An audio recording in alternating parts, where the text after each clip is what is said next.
E é para você, meu amigo do agro, que está no ar mais um episódio do podcast do canal Aqui é Agro, o canal que espalha agro pelo YouTube. E não só pelo YouTube, hein, pessoal? A gente tá no Instagram, no TikTok, estamos moderno agora, estamos no TikTok, você acha nós lá também. Aqui é Agro Podcast. Eu sou Leonardo Bueno e trago sempre aqui os convidados que fazem parte do agronegócio brasileiro, do nosso setor. E para manter a nossa tradição, hoje não será diferente. O meu convidado aqui é o Vinícius, do Grupo Seta. Ele é o CEO do Grupo Seta e vai estar apresentando aqui pra gente a história dele com o agro, a história dele com esse mercado. E eu queria te agradecer muito pela presença, meu amigo. Te agradecer por ter aceito o nosso convite e por estar aqui na nossa mesa. Seja muito bem-vindo. Que isso, Léo. Nós aqui ficamos extremamente satisfeitos de todo o Grupo Seta, né? Eu estar aqui com vocês é uma honra, é um passo muito importante para a gente mostrar, inclusive aqui para onde vocês estão chegando, e talvez a gente não consiga chegar ainda, o tanto que nós somos gratos, né, ao que o agro nos proporcionou ao longo desses últimos 30 anos, né? Nós o servimos bem e viemos servindo bem a toda a cadeia, né, principalmente a agroindustrial. E, eu fico muito lisonjeado de poder chegar aqui primeiro falar para toda essa turma, todo o nosso ouvinte, tipo assim, obrigado, tá, cara? Porque o agro nos forjou e nós somos o que somos, boa parte por vocês.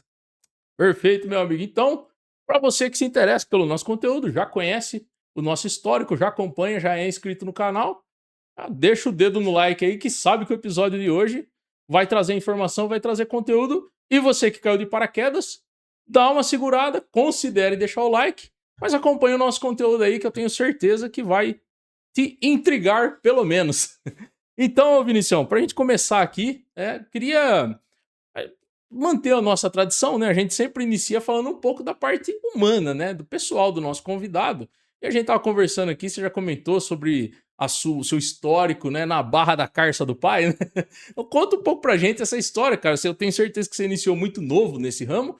E a empresa de vocês, né? A Seta, ela tá interligada, né? No agronegócio. Queria que você falasse um pouco pra gente dessa trajetória. É isso mesmo. Eu costumo brincar que eu fui criado na Barra da Carça do pai, né? Eu tive uma ligação com ele muito grande. Meu pai era um comerciante de materiais elétricos lá em Patos de Minas. A Seta nós recebemos cartas em Patos de Minas, apesar de que esse ano quase nem fiquei lá ainda, né? Minha filha esses dias andou me cobrando, né? Tipo, pai, quero sua presença mais em casa, e tá coberta de razão. Mas. E tive uma trajetória em Patos de Minas, fui estudar depois em Belo Horizonte. Até imaginei que não iria voltar mais para Patos de Minas, porque eu já estava com uma carreira bem encaminhada em automação e digitalização. Uma empresa que hoje é multinacional, também muito grande, mas aí eu recebi aquela convocação do meu pai na época para voltar para Patos. E fico até com os olhos cheios d'água para falar dele, porque ele foi uma pessoa brilhante, então uma pessoa extremamente visionária. E se não fosse ele me fazer essa convocação naquele momento, eu acho que hoje a gente não teria a Seta onde está. Eu não teria feito a minha carreira, que é consequência do crescimento da empresa, né? Dentro dessa área bacana, inclusive. E outra, além disso, expandindo também para outros mercados, né? Hoje a gente também está no mercado que a gente chama de metals and mining, né? Mineração, metalurgia, siderurgia. Hoje a gente está também no mercado de energia, também atuando fortemente. E isso tudo para poder fazer a gente muda esse país nosso, né, cara? A gente vai falar um pouquinho de país, né, Léo? Sem dúvida. Tem muita coisa pra gente construir nesse país e a gente acredita muito nisso. E a minha história passa por isso, né, cara? Passa por estudar bastante, acreditar bastante nas pessoas que trabalham com a gente. Hoje são, poxa, quase 800 pessoas que trabalham com a gente no Grupo Seta. Começamos a ficar relevantes na nossa região, começamos a ser relevantes por onde a gente passa, nos mercados que a gente atua. E isso tudo baseado eu costumo falar que 80% disso aí tudo é gente, né? Os outros 15% é o que eu consegui estudar para poder me capacitar para estar aqui. E, e os outros 5% é a energia que eu disponibilizo para isso tudo, né, cara? A gente disponibiliza, mas é isso. Muito bom. Então, bem dizer, 30 anos já de experiência para mais, né? Nesse setor aí. Eu convivo, como eu falei, eu convivo com meu pai desde os 6 anos de idade, né? Tô indo para fazer 47, agora em setembro. Então, poxa, com mais de 40 anos no mercado. Eu já falei que eu já poderia aposentar, né, cara? E vez ou outra, você até se começa a se sentir um pouco cansado, mas, Sem tipo assim, dúvida. logo passa, né? Tipo, não tem chance para ser cansado, não ficar cansado. Tem que ter muita energia para tocar esse negócio tudo, para continuar com esse sonho nosso. Mas são de seta mesmo, né? São 30 anos. Começou um pouquinho antes, a gente era uma pequena distribuidorazinha de fios e cabos, distribuindo materiais num Uno, no grande guerreirão do agro, né? A gente passou por essa fase todinha também e foi muito bacana. Nós temos ele, inclusive, hoje, até hoje, com a gente, rodando, Legal. funcionando, trabalhando. E passou por isso tudo. E com uma pequena distribuidora de material elétrico, foi para loja, aí depois foi para fábricas, prestação de serviço, chegando hoje em digitalização industrial. Legal. Ô, Vinícius, você é formado em engenharia elétrica. Sou engenheiro eletricista. Eu, inclusive, descobri esses dias que quem é formado em engenharia elétrica é engenheiro eletricista. E não É. engenheiro A elétrico. gente brinca que engenheiro elétrico dá choque, né? A gente é engenheiro eletricista. Foi o que me disseram. Eu descobri também que é engenheiro Sou eletricista. engenheiro eletricista. Aí eu li lá e falei, não, eu não vou chamar ele de engenheiro elétrico, não. Eu chamando de engenheiro eletricista, né? E com a forja terminada no Cerrado Mineiro, porque depois eu me pós-graduei em qualidade de energia elétrica. Legal. Então vocês são novos, aqui a turma toda é nova, mas a turma mais velha vai saber que quando a gente, poxa, há 20 anos, né, quando a gente voltou para o Cerrado, e ali estava iniciando chaves eletrônicas, né, as soft starters dentro da irrigação. A própria industrialização, os recebimentos de grandes armazenamentos de grãos começaram a ter algumas coisas um pouco mais eletrônicas. Só que uma qualidade de energia elétrica horrorosa, terrível. Então tinha muitas quedas. A gente está numa região, né, onde nosso índice cerâunico, né, onde cerâunico é um índice nosso de raios, descargas atmosféricas, né, que naturalmente é a maior do mundo, né, até porque a gente está numa faixa tropical. Então a gente tinha muito problema desse tipo. Então eu já fui de cabeça a estudar isso aí, aprofundar nesse tipo de coisa, resolver os problemas da eletrificação naquela época, né, que o agro precisava. E dali a gente tem clientes e parceiros até hoje, dentro da irrigação, dentro da indústria, dentro da pessoal de armazenagem, e por aí foi. Esse é o ouro do negócio. É verdade, é Ô, verdade. Vinícius, todo grande negócio sempre tem boas histórias, né? Ou É. grandes histórias. Eu queria que você falasse um pouco pra gente dessa trajetória da seta. Como que como vocês saíram, né? De uma, que nem você comentou, né? Uma pequena loja de fios e cabos para se transformar numa empresa que hoje disponibiliza tecnologia, serviço, né? Principalmente para o campo. Passa. Eu costumo falar, tipo assim, às vezes o pessoal vai perguntar pra gente, Vinícius, mas você é inovador pra caramba. Eu falo assim, cara, eu acho que não tem muita inovação no negócio. Eu acho que o fator crítico é a inovação que aconteceu no agro, né? O agro brasileiro começou a se despontar porque poderia ter sido na África, poderia ter sido em outro lugar, né? E foi aqui, né? E no Brasil, né? Então a gente tem empresários do agro, que hoje eu chamo de empresário, a gente antigamente chamava de fazendeiro, agora são empresários porque mudou bastante o cenário, né? Nós vamos falar um pouquinho disso aí tudo, né? Sem dúvida. Então os empresários do agro estavam precisando de fazer acontecer as coisas. A cada vez estão quanto atrás do seu máquinas hoje carregadas com mais eletrônica, com mais elétrica, precisando de ganhar eficiência nisso aí, precisando de eletrificar as coisas, né? Poxa, hoje 70% do combustível da cadeia, da base do agro ainda está em diesel. Imagina que tem de oportunidade ainda para acontecer nos próximos tempos. Sem dúvida. Sem dúvida Então, nenhuma. e isso já vem acontecendo. E a gente foi de carona nesse negócio. Foi de carona nisso aí por bom tempo, sabe? E a princípio sempre dependente muito dependente do agro, porque a mineração no entorno também a gente já consegue atender. E foi crescendo. Aí logo depois eu falei para você da parte de qualidade de energia que era terrível, né? Aí nós fomos chamados para resolver o primeiro grande projeto, nossa, os primeiros grandes para aquela época, era gigante, né? Foi dentro da antiga Nideira Sementes. A Nideira Sementes tinha ido para Patos de Minas e foram fazer um projeto de correção de fator de potência. E alguém tinha feito o projeto para eles e aquele projeto explodiu todo. Não funcionou, queimou todo. Eu lembro que o seu Dario Moreno me chamou para conversar e falou que tinha um problema, né, elétrico na indústria dele de sementes e a gente precisava, e perguntou para a gente se a gente sabia consertar aquilo, dar uma solução. Eu nunca tinha feito um banco de capacitor na minha vida. Eu falei assim: não conseguimos. Viu o Gaspar, que está até aqui comigo também? Não, nós conseguimos consertar isso aí sim. Como é que você vai fazer? Não, você me dá uma semana, eu vou fazer uma proposta. Não sabia nem fazer uma proposta de soluções. A gente só tinha lojas. Sim. Fizemos a primeira proposta, fechamos nosso primeiro contrato. Poxa, na época, cento e poucos mil reais. Já era. Isso foi 2005, eu acho, 2005 para 2006. Então, pra gente era um mega de um projeto. E consegui trazer meu irmão, assim, ao final. Então, foi 2006. E estava trabalhando já numa empresa de montagem de equipamentos elétricos em Belo Horizonte. Trouxe ele de volta e nós começamos. Os primeiros bancos de capacitores automáticos da nossa vida. Desses bancos, a gente foi resolver junto à VEG, uma antiga parceira nossa, um problema aí dentro de mineração. Aí a gente já entrou de cara em mineração.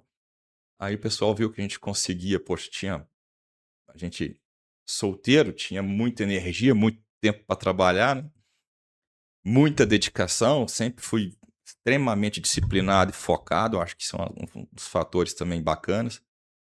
E começando a resolver esses problemas na indústria, primeiro com produtos, né, com painéis elétricos, né, correção de fator de potência, depois começou com CCMs.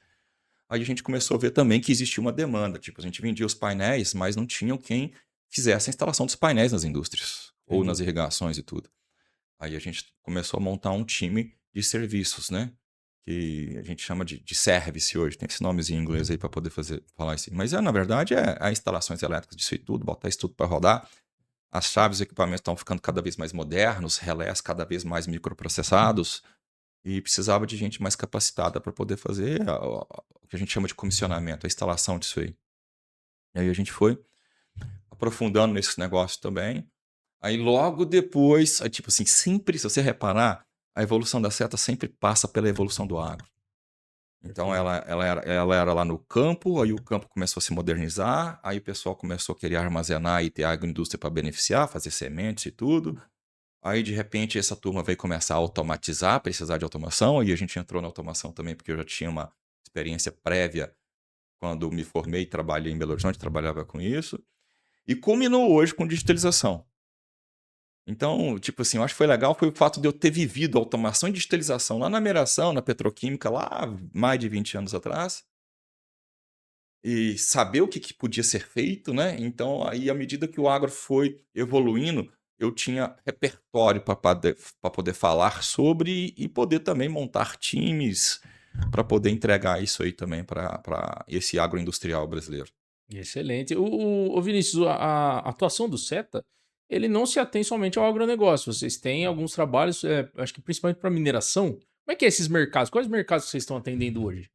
A Seta, ela passou por um momento, ela soube aproveitar um momento muito interessante, assim, durante a pandemia de 2020 até o ano passado. Eh, eu acho que todo mundo já viu aí algumas fazendas solares. Sem dúvida. Então a gente atuou bastante nisso, porque a gente tem um equipamento que foi muito compatível com fazendas solares. Então, ao longo desses 5 anos, nós vendemos muito para esse tipo de produto, para esse tipo de cliente, sabe? Então, ou seja, a participação ali da renovação energética na nossa matriz, né? E que nos orgulha muito, é um produto para ajudar a limpar a nossa matriz energética, para ajudar a limpar o mundo, né? E nós presentes nisso aí com muita força. Então, ao longo desses últimos anos aqui, além do agro, a gente foi muito também para a parte que a gente chama isso de energia, né?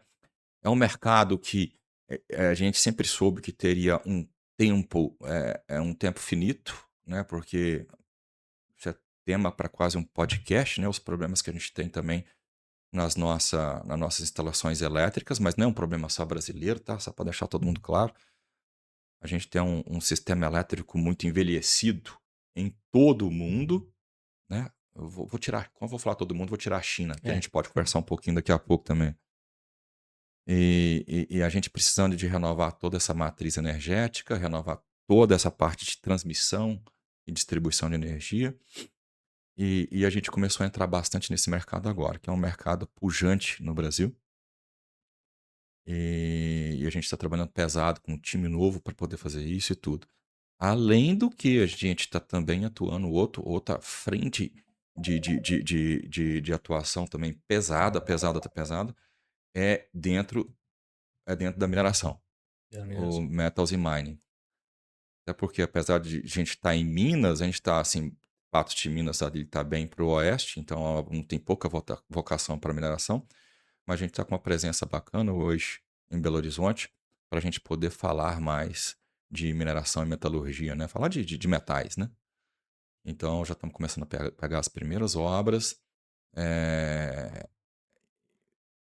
com sinalizações muito positivas de estar trabalhando tanto dentro de mineração de aço, de mineração de ferro, tão quanto de terras raras, que é uma coisa que vai acontecer Sem dúvida. de forma pujante agora no país.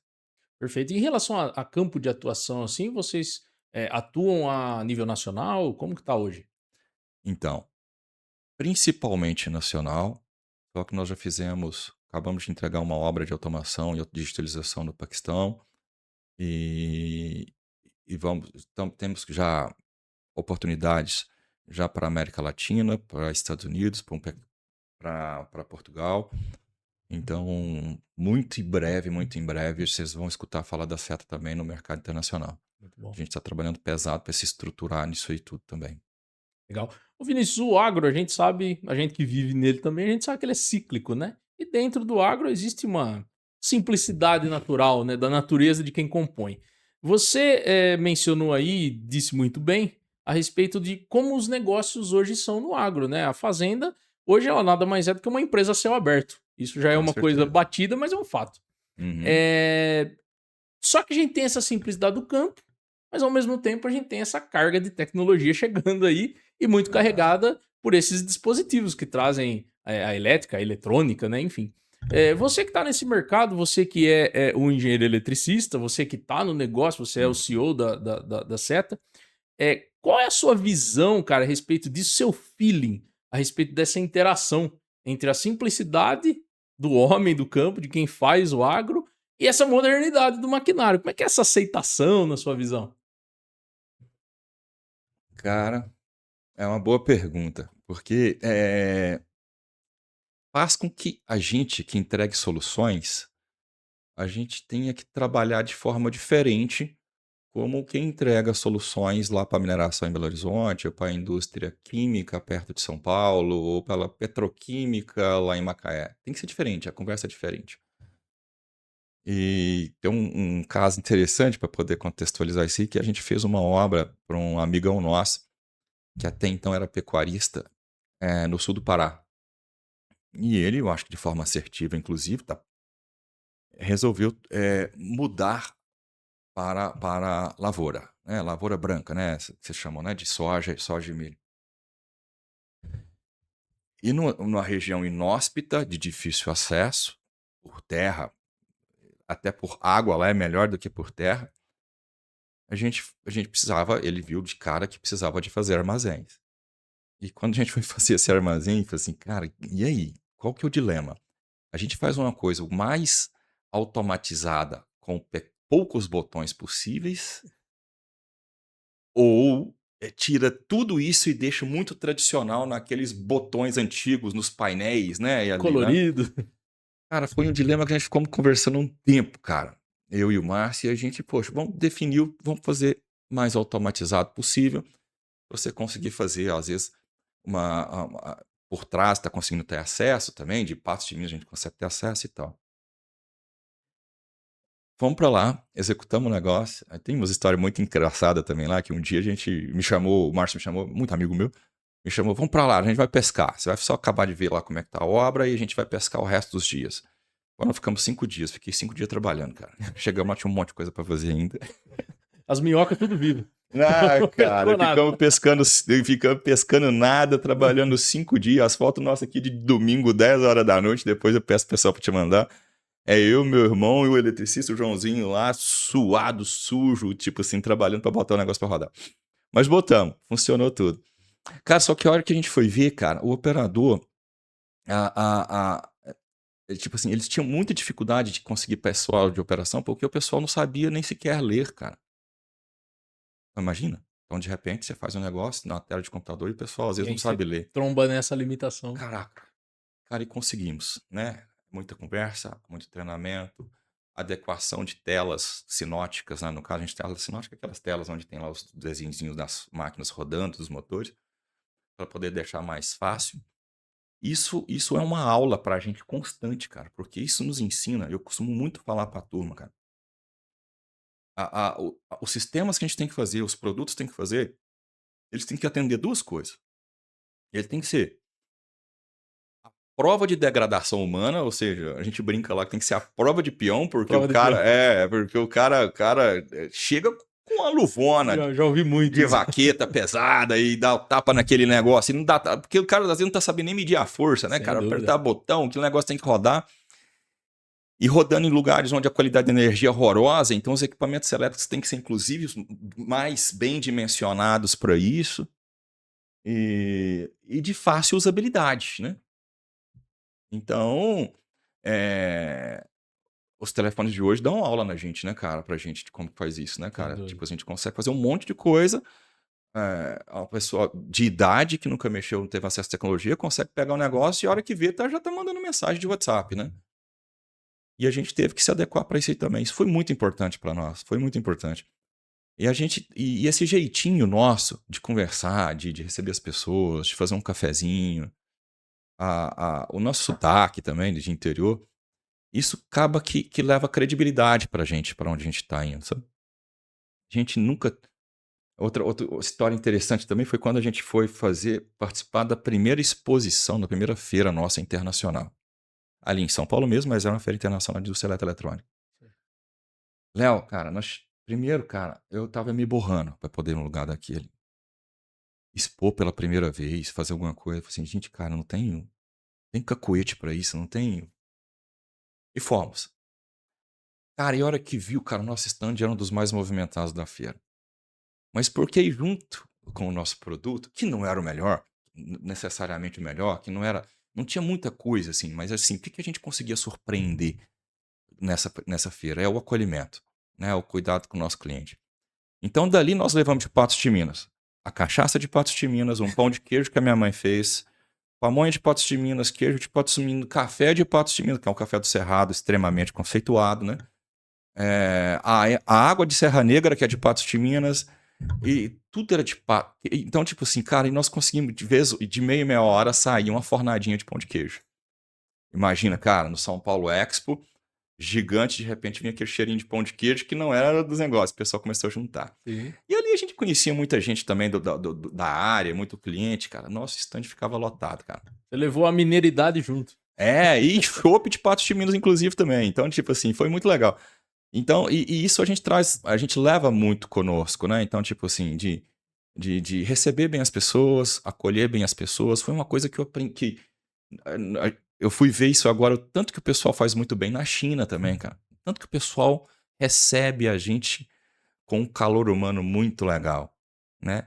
Mesmo com a dificuldade de língua, mesmo com a dificuldade de coisa, mas assim, só o fato de oferecer uma comidinha dele lá, tipo assim, a minha comida é essa, cara. Isso aqui, vocês vão comer comigo, fazendo questão, né? Com muita Ah, abundância, né?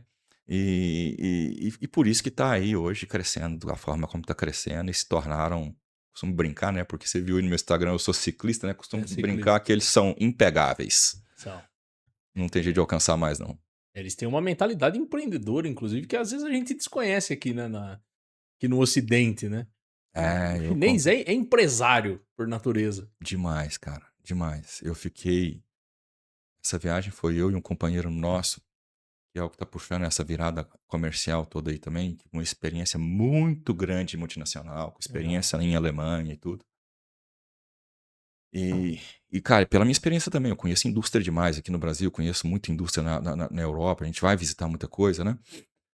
E, cara, a gente visitou visitamos 7 indústrias, de indústria de menor porte, dependendo do tipo que a gente vai fazer, até uma BYD, passando por fabricantes de equipamentos elétricos também. As- a- o que esse empresariado, porque eles estão na primeira geração de indústrias lá hoje, né?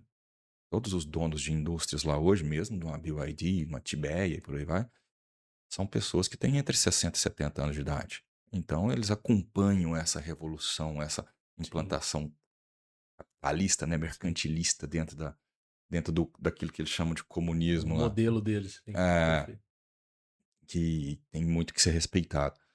Então, o pessoal conseguiu fazer isso, conseguiu ultrapassar o mundo ocidental, porque todas as fábricas que a gente foi, são muito melhores do que as fábricas ocidentais. Daquilo que a gente foi ver, tá, gente? De Perfeito. equipamentos elétricos, tá? E eles conseguiram fazer uma coisa, cara, que eu achava que era inimaginável. Mas se explica, a hora que você estuda um pouquinho, né? Saiu até hoje uma manchete sobre isso aí. Porque eles lembram muito o Brasil. Vamos falar assim, a razão entre investir em maquinária e automação e a folha de pagamento na China é muito similar à do Brasil. No Brasil, a gente não tem coragem de fazer isso porque o que a gente chama de CAPEX, né? Fazer Os investimentos é investimentos. muito caro. Sim, Nós estamos falando hoje de fazer CAPEX no Brasil em torno de 20%. sim. E às vezes demanda anos, né? Pra você conseguir fazer É, esse CAPEX virar um cara, retorno, né, de o fato. CAPEX na China varia de 3 a 6%. Nossa. Fato que faz com que eles invistam muito em automação, invistam muito nas capacidades industriais deles. Mas isso se dá pela eficiência, será, ô Vinícius? Hum? Se daria pela eficiência essa porcentagem? Porque eles conseguem investir tão pouco, relativamente, e ter resultado? Taxa de juros mais barata. Imagina o seguinte, como que eu vou competir hoje com uma indústria chinesa, onde para mim fazer uma captação aqui agora, poxa, Selic a quase 15%. Agora deu uma baixadinha? É, eu pe- deu uma baixadinha quase, a gente não vai sentir Não, não vai, nada, não né? vai. E a hora que vai pôr o spread bancário, isso aí vai chegar, vou falar assim, 18. Se eu conseguir captar muito bem, 17, A 17,5 ao média, ano, a né? média do agro hoje está entre 19 e 20, né? E como que eu vou competir com o chinês que está pegando pelo governo, pelo banco chinês? É claro que assim, o governo chinês direciona estrategicamente onde ele acha que ele é competitivo e que precisa, né, onde vai fazer as expansões. Sim. E mercado elétrico está em voga, né? A minha área, eles estão investindo pra caramba. O empresário chinês captando a 3%. Nossa.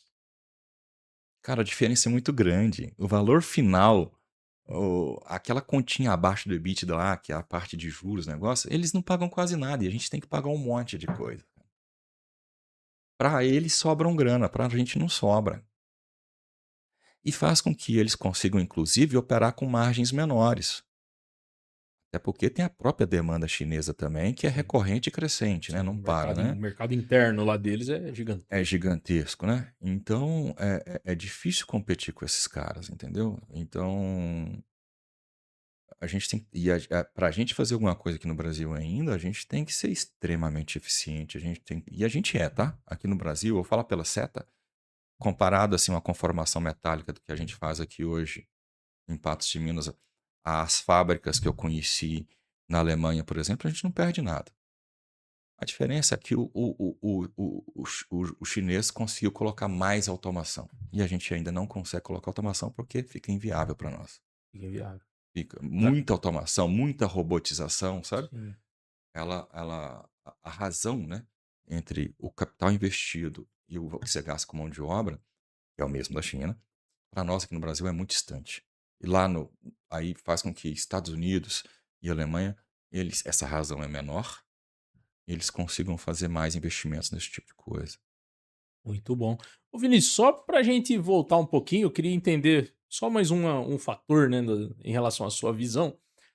Para você, cara, quais foram os fatores, os principais fatores, que fizeram com que a seta se expandisse, perdurasse, né, dentro dessa ciclicidade que a gente já comentou, não só do setor, mas também na economia do Brasil, né?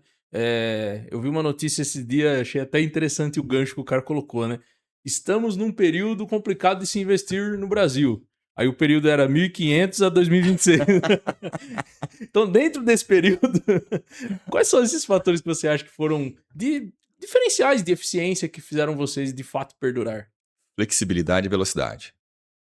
A gente brinca, não, né? A gente fala bastante nos cafés com o presidente, que todo o pessoal que vai entrar, a gente tem um protocolo de fazer o café com a turma toda, e sempre a gente leva a nossa sala, nós fazemos um cafezinho, vamos tomar um cafezinho, falar um pouco do que é aquilo que a gente acredita, da nossa cultura, né?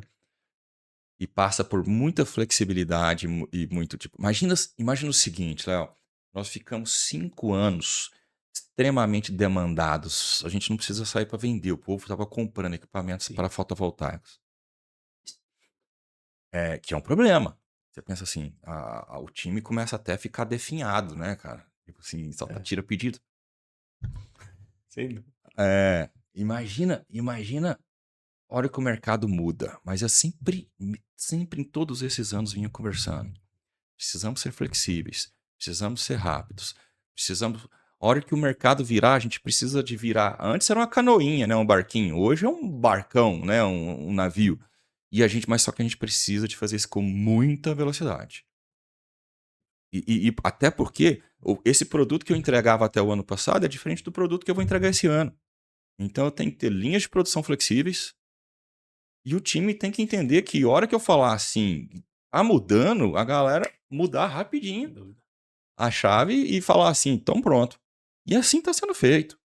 E assim está sendo feito. Você vê que, tipo assim, é duro, é um navio pesado hoje, manobrar ele é mais pesado, você precisa deixar a turma o tempo inteiro em estado de alerta, né? Em nível de urgência alto, né? Porque e durante uma virada dessa, muitos percalços acontecem e a gente tem que ultrapassá-los com muita rapidez e para vencer isso aí, entendeu?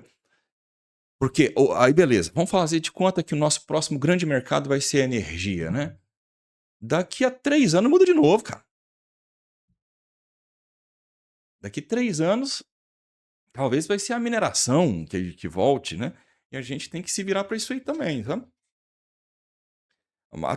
Mas apesar de que a gente está indo com uma estratégia hoje de atender cada vez mais tipos de mercados diferentes simultaneamente, e com o tempo você ganha uma certa estabilidade, porque sempre vai ter um mercado que está ruim e outro mercado que vai estar bom. Sem dúvida.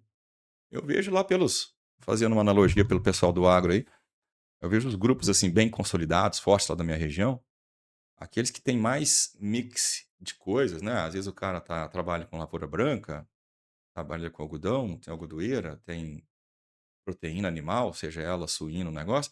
Então, quando o cara tem um mix maior no negócio, você vê que os grupos parecem que são mais estáveis. Sempre tem alguma coisa que tá ruim. Ou, no momento agora, quase tudo tá ruim, tem alguma coisinha que tá bom, né? Mas a galera consegue passar ainda, sobreviver a esses momentos difíceis. Legal, meu amigo. Cara, falando um pouco agora mais da entranha do negócio, É. você comentou então de agilidade, flexibilidade e, obviamente, que a gente sempre recai sobre equipe. E que você, inclusive, já até comentou, né? Quando eu trago convidados aqui que estão à frente de negócios, né? Que lideram o negócio, que é o seu caso como o CEO aí do grupo, eu queria que você falasse sobre você, né? O Vinícius de Moura Dias, CEO do negócio, e sobre as políticas do negócio para gestão de pessoas. Como que a gente. Que isso é um assunto polêmico hoje. A gente tá numa virada de geração aí, né? Uma geração nova entrando no mercado. Sempre tem uma geração entrando no mercado, mas nós temos hoje um choque geracional, né? Como que vocês estão tratando isso, cara? Cara, primeiro eu acho que a base de tudo é ter muito respeito às pessoas. É, extremo respeito às pessoas, respeito às demandas deles, mas a gente também tem que ter respeito aos cenários, né?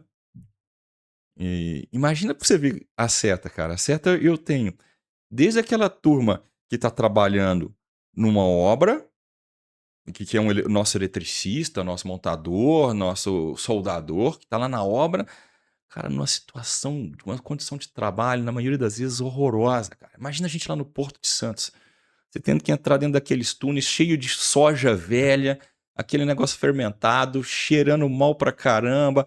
Tem rato lá, cara, que parece uma onça, cara, de tão grande que eles são, cara. E imagina o jeito desse cara trabalhar. Até aquele rapaz, aquela pessoa que senta conosco lá no digital, cadeira colorida, Outra cabeça, outras cabeças, o que está na mesa, tem computador, tem uma condição de trabalho, de ambiente de trabalho muito melhor. Não estou falando que a condição de trabalho é melhor, porque o cara também está sob pressão também para desenvolver e tal, Sim. né? Tem que entregar, mas o ambiente de trabalho. Então a gente tem disso tudo, cara. Então a gente tem disso tudo. E a gente, tipo, e aí, Vinícius, você vai. Porque quase todas as empresas do mundo, principalmente as multinacionais ocidentais, elas começaram a fazer trade-offs, fazer escolhas do tipo assim: eu vou ficar só mais no digital, mais naquele negócio de produto, essa coisa que é mais hardcore, tô largando, né? Muitas empresas venderam suas indústrias, que são indústrias mais pesadas, vou falar no nosso ramo, tá? Sim. Os principais nomes do mercado de elétrica venderam suas antigas fábricas de transformadores, antigas fábricas de geradores, porque essas coisas são muito artesanais, muito pesadas, muito difícil, requer muito capital humano, né? E elas foram largando essas coisas e focando somente naquilo que é produto e que é completamente produzido por robôs automatizáveis, sabe? Ou, e não, na verdade, né? E software. Muito investindo também em muitos softwares. Cara, e a seta, a gente nunca abriu mão de ter tudo, de toda a cadeia, de toda a verticalização. É claro que o trabalho em cima de conversar com essas pessoas tem que ser mais constante, tem que ser mais intenso. O que eu converso com esse eletricista, a linguagem que eu converso com ele, que está lá em campo, é diferente do meu programador lá no digital. Mas a gente tem que ter pessoas hábeis para poder fazer isso aí. Então você tem que. E a gente tem como algumas regras de ouro, principal delas é o respeito às pessoas, sabe? Então, tipo, já teve vez da gente aplicar a regra de ouro lá porque uma pessoa maltratou a menina da limpeza que tinha uma deficiência. Cara, isso eu nem pergunto o que você fez ou não. Demissão é sumária. Tipo, cara, você não entendeu a cultura da empresa. Perfeito. Essa pessoa com deficiência, eu amo ela tão quanto eu amo você, eu amo qualquer outro que tá aqui dentro de mim, cara. Independente de cor, credo, time de futebol e por aí vai, sabe? Todo mundo tem que estar junto, a gente tem que falar de coisa boa, cara. A gente tem que perguntar, o que a gente tem em comum são famílias. Vamos falar de famílias, vamos o que a gente tá fazendo para melhorar a família, o que a gente tá precisando de falar em cima da nossa comunidade. Então, cara, eu acho que passa muito por esse respeito às pessoas e aos credos delas, sabe? Eu não nasci líder, Léo, não nasci líder. Nunca imaginei ser líder um dia na minha vida. Tipo assim, eu era o cara mais magrinho, mais feio e o pega ninguém da turma, sabe? Então, tipo, não imaginava ser líder, nunca fui. Então, de repente, caí pra dentro da empresa, aí só tinha um diferencial naquela época, eu era o mais estudado, um pouquinho mais estudado. Não tinha a chave do cofre, mas tinha direção, tinha um volante. Aí eu falei assim, caraca, e todo mundo olhando pra mim e falou assim, uai, vou ter que aprender um monte de coisa, inclusive a como liderar as pessoas, tá? Vambora. Só que eu tinha meu pai, né, cara? Sim. Meu pai é uma pessoa extremamente altruísta, uma pessoa do coração que não cabia nele. E eu falei assim, é o meu primeiro grande exemplo, né? E a gente passa a fazer isso, inclusive as coisas, por exemplo, né? Então, a hora que você faz as coisas pensando mais no entorno seu, mais nas pessoas, mais na comunidade, a turma que está junto com você, ela fica mais engajada, sabe? A gente precisa de engajamento das pessoas, né? A gente tem que ter um propósito bacana para poder seguir à frente, né? E um propósito que coincida, né? E a gente fala muito isso no trabalho com a nossa comunidade, no trabalho com você e tudo. Então, isso facilita muito o nosso estilo de liderança. E permite que a gente, inclusive, erre muito também. Entendeu? Porque a gente erra pra caramba, cara. Sim. Entendeu? A gente perde a cabeça tem hora, cara. Eu não falei pra você que agora a gente tá numa mudança do barco de direção? e todo mundo tem que estar alerta em estado de emergência e tudo, cara, alguns não querem. Obrigado, cara. Valeu pelo seu empenho até agora. Entendeu? Não querem, bate contra, não tá entendendo. Só que é o seguinte, a gente tem que fazer aquilo por um prol de eu tentar manter maior quantidade de gente ainda trabalhando comigo. Porque, poxa, é uma cidade pequena, então eu preciso de manter a minha comunidade forte. Uma, se eu- é, terminar a seta hoje em Patos de Minas, eu acho que é um impacto negativo muito grande para a cidade, sabe? E a gente não pode deixar isso acontecer. Sem dúvida. Engajamento foi uma palavra que eu achei bem interessante que você usou, Cara, porque é o a tempo gente, a inteiro. gente não pode ficar trabalhando tendo que ter estímulo toda hora, né? Ah, o pessoal vai, se você, o famoso chutar a bunda, né? Vai pra frente e chutar a bunda. Não tem como trabalhar dessa forma, é uma pressão desnecessária, né? E é claro que você vai. Cara, eu acho que uma das coisas que eu mais fiz ao longo desses últimos anos é, é, conhecer, é saber conhecer pessoas. É estudar pessoas, estudar RH, estudar essas coisas. O time que tá comigo hoje, o primeiro escalão que tá comigo, é time que foi eu mesmo que escolhi. Tipo assim, eu mesmo que captei, eu mesmo que estava no mercado olhando, observando. Pegava para por exemplo, poxa, tem o Gaspar que tá 30 anos comigo, mas tem o Felipe Sala que entrou agora, mas eu conheci ele há 10 anos atrás, e ao longo desses 10 anos a gente vinha conversando, falou assim, velho, um dia você vai trabalhar, nós vamos trabalhar junto, um dia nós vamos trabalhar junto, um dia vai trabalhar junto. Até o dia que deu certo. Porque os times também são caros, né? São pessoas que precisam ser bem remuneradas. E eu não conseguia remunerar muito bem as pessoas há 10 anos atrás. Então eu Sim. tive que ir ganhando corpulência para poder, inclusive, conseguir remunerar boas pessoas. E o primeiro escalão, cara, hoje eu posso falar assim dessa galera que trabalha comigo, né? Então, tipo assim, tem que trabalhar alto desempenho o tempo inteiro. As pessoas são cobradas a entregar o tempo inteiro acima daquilo que foi esperado. Eu até brinco pra turma. O feedback é o seguinte, cara, espera daí, se você entregou 100%, cara, não tá ruim, hein, velho. E nós conseguimos, eu tenho certeza, cara. Cara, ao longo desses últimos 20 anos que eu ponho metas e negócios, eu acho que se eu tiver errado aí uns 2 anos, foi muito. A meta não é criada necessariamente por mim, né? É criada com. A gente senta junto e vê, desenha onde a gente consegue chegar. Perfeito. Com crescimentos agressivos. Já tivemos crescimento aí que a gente colocou de um ano para o outro, que a gente falou, vamos crescer esse ano 50%. A turma enlouqueceu. Falou assim, não consegue, não tem jeito. E conseguimos. E foi. E foi. Entendeu? Peraí, vamos, tipo assim, não vou jogar uma meta para você à base de nada, só porque eu quero. Vamos escrever a meta. A gente costuma, as salas nossas tem muito vidro, né? Cara, a hora que viu, tinha um monte de vidro escrito, e no final, pô, viu? A conta deu certo. Agora Deu. tem que botar para executar, né? E passa por pessoas, cara. Passa por contratar pessoas. Como é que você traz esse monte de gente, cara? De repente, poxa, quando a gente começou essa revolução dentro da nossa indústria, cara, a gente tinha 100 pessoas, menos de 70 pessoas. Hoje nós estamos com 300 e quase 400 pessoas. Mas como que você consegue colocar esse tanto de gente em tão pouco tempo e engajado, tendo que entregar um produto bom? Aí, nisso e tudo, vindo mais processos, mais setor de gestão integrada, qualidade, ISOs e nossos clientes nos fiscalizam muito. A gente tem muitos clientes grandes que vão auditar, vão diligenciar nossos processos para a gente poder ser homologado para a gente vender, por exemplo, um produto CEMIG. Então, cara, então tudo isso a gente aconteceu nessa velocidade. Mas passa por essa liderança, cara, que tem hora que eu não sei explicar o que tem de diferente na nossa liderança, não. Mas eu acho que é muito cuidado com as pessoas, sabe? Muito cuidado com as pessoas.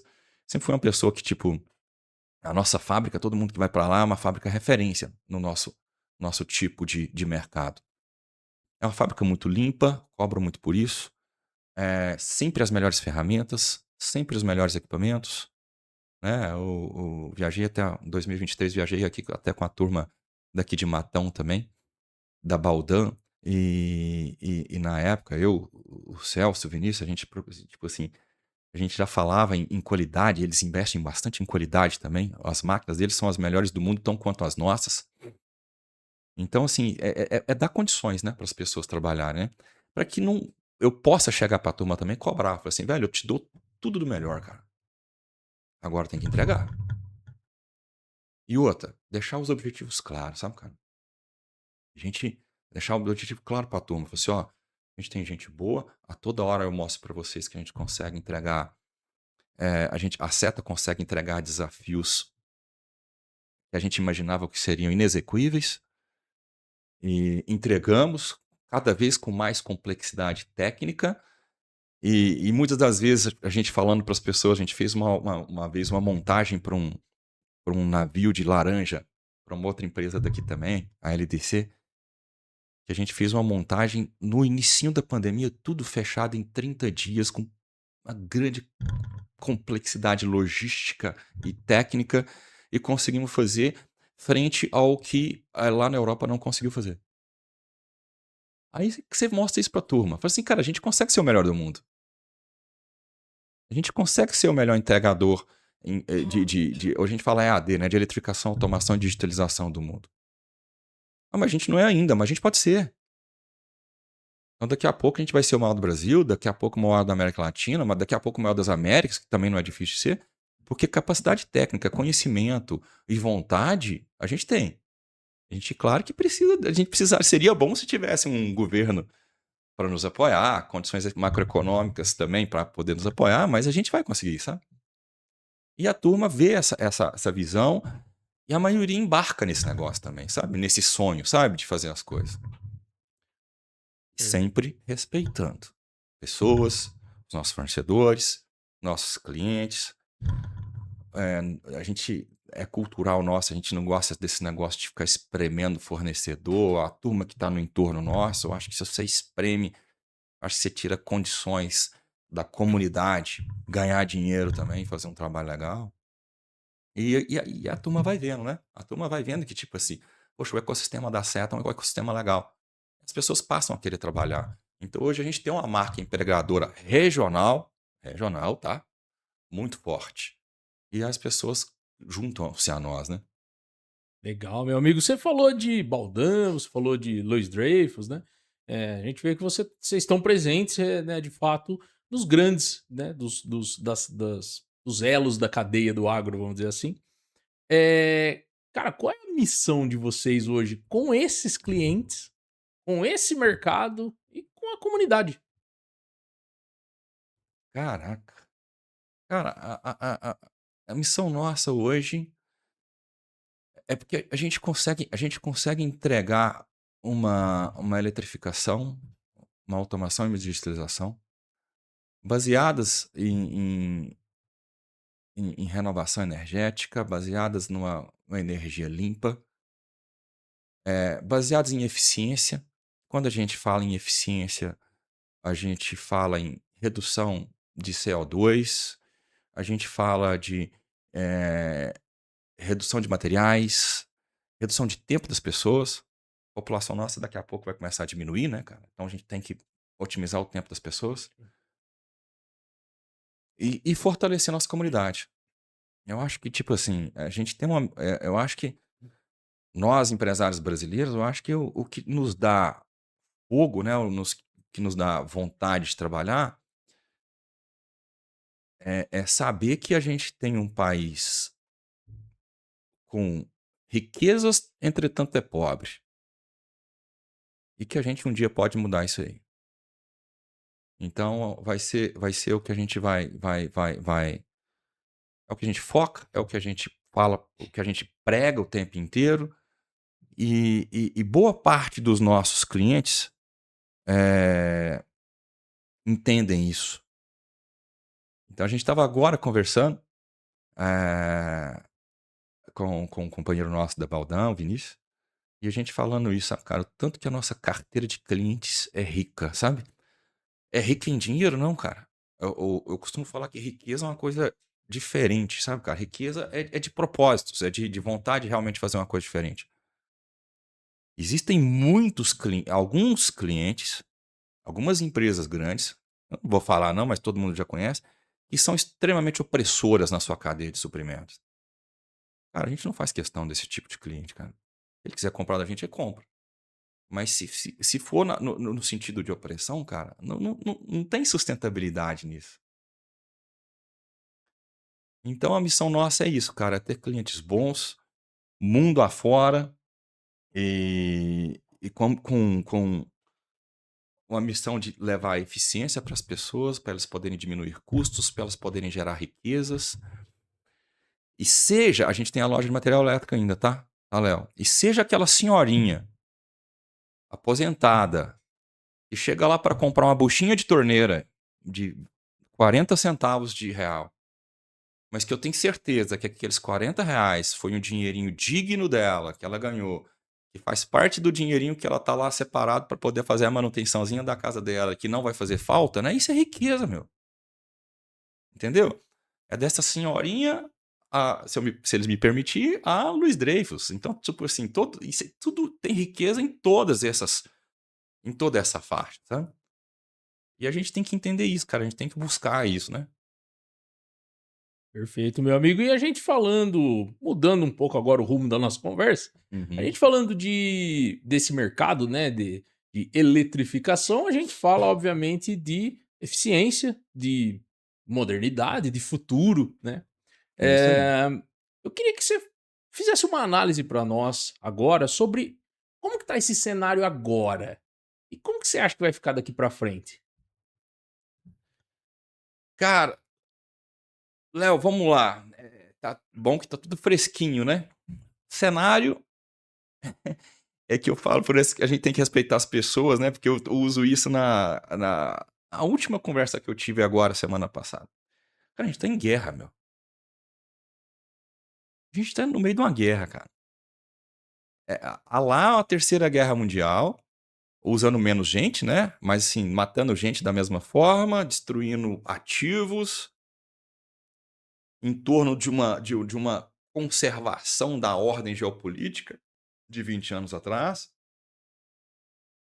Acho que não cabe a mim falar se é certo ou se é errado, né? Mas é porque tem certos e errados aí, né? Ou tem cada um com as suas razões. Mas nitidamente uma tentativa de manter a ordem, né? A ordem mundial. Só que ordens, eu acho que elas naturalmente são criadas para poder alguém chegar e mudar ela, né? Eu não estou falando que é desordenar, né? Sim, Mas às vezes tentar mudar, porque, poxa, acabamos de falar da China, né? A exato. China viu uma possibilidade, uma facilidade, ela tinha um diferencial competitivo de mão de obra barata, que não tem mais, não é isso mais. Hoje é eficiência. Ciência. Hoje é eficiência. Sim, porque a renda média de um chinês é mais alta do que a do brasileiro, inclusive. Esse é o ponto. Esse é o ponto. Só que hoje ele compra carro mais barato que no Brasil, hoje ele compra comida mais barata que no Brasil, comida de qualidade, entendeu? Frutas de qualidade. Ele vive mais barato que no Brasil, o combustível é mais barato no Brasil.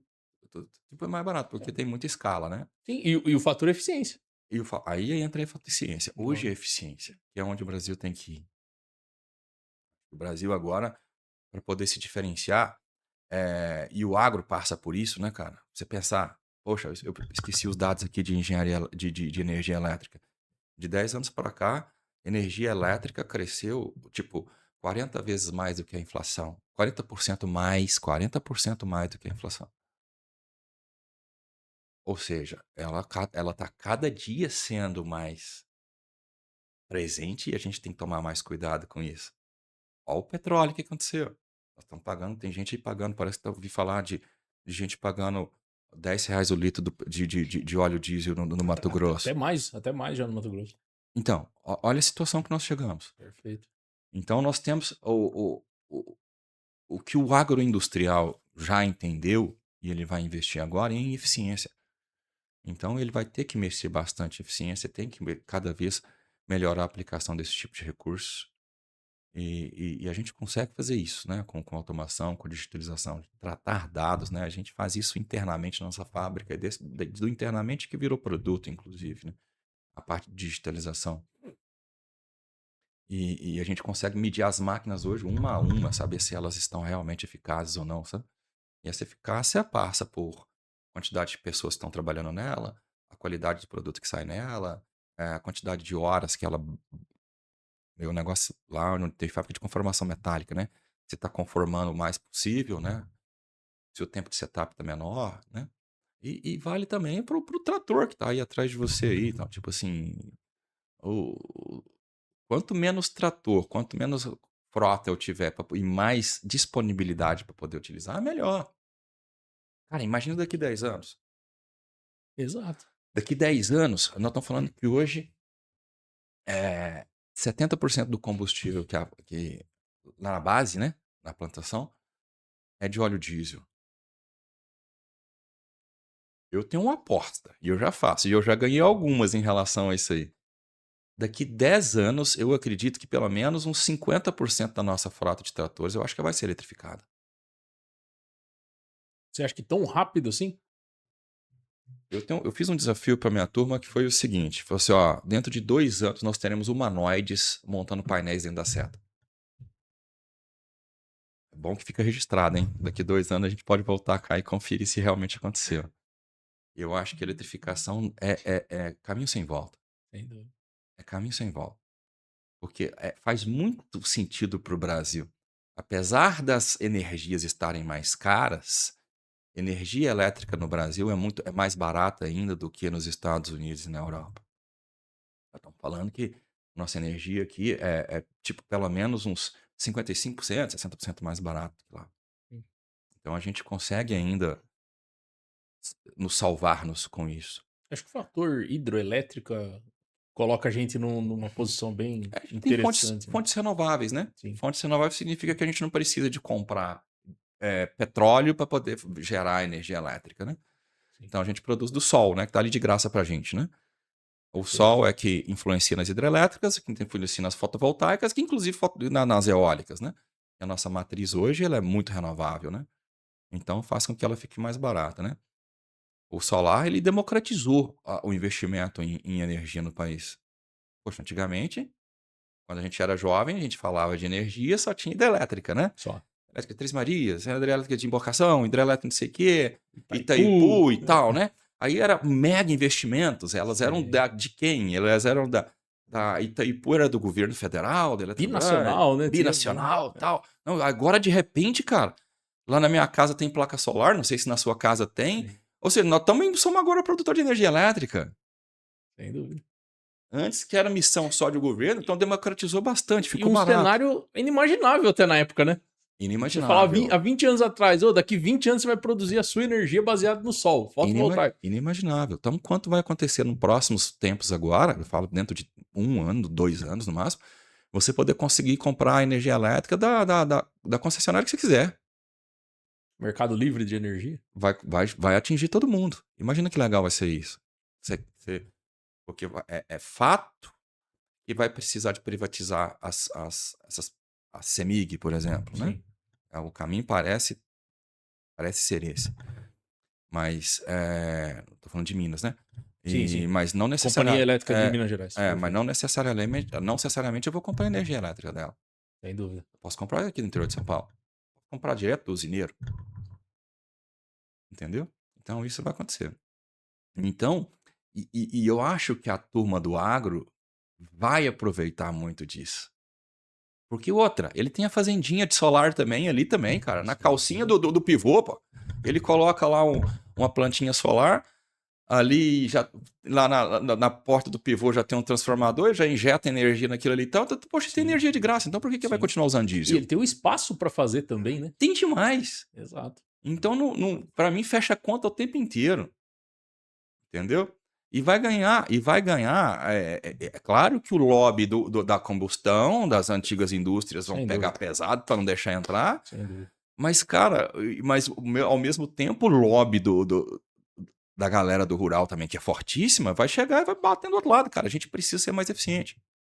E não tem como, né, Vinícius? Se você pegar, por exemplo, um motor, que nem você comentou a questão de tratores, né? Aham. Se você pegar um motor a diesel e você comparar com um motor elétrico, a eficiência de ambos é quase que incomparável. Um motor a combustão hoje ele perde muita eficiência na própria combustão, na própria caloria, né? O motor a diesel parece que ele tem, acho que é 35% só de eficiência, De né? eficiência, sem dúvida. Ou seja, ele joga 65% da potencial calorífico dele e joga Vai fora. embora.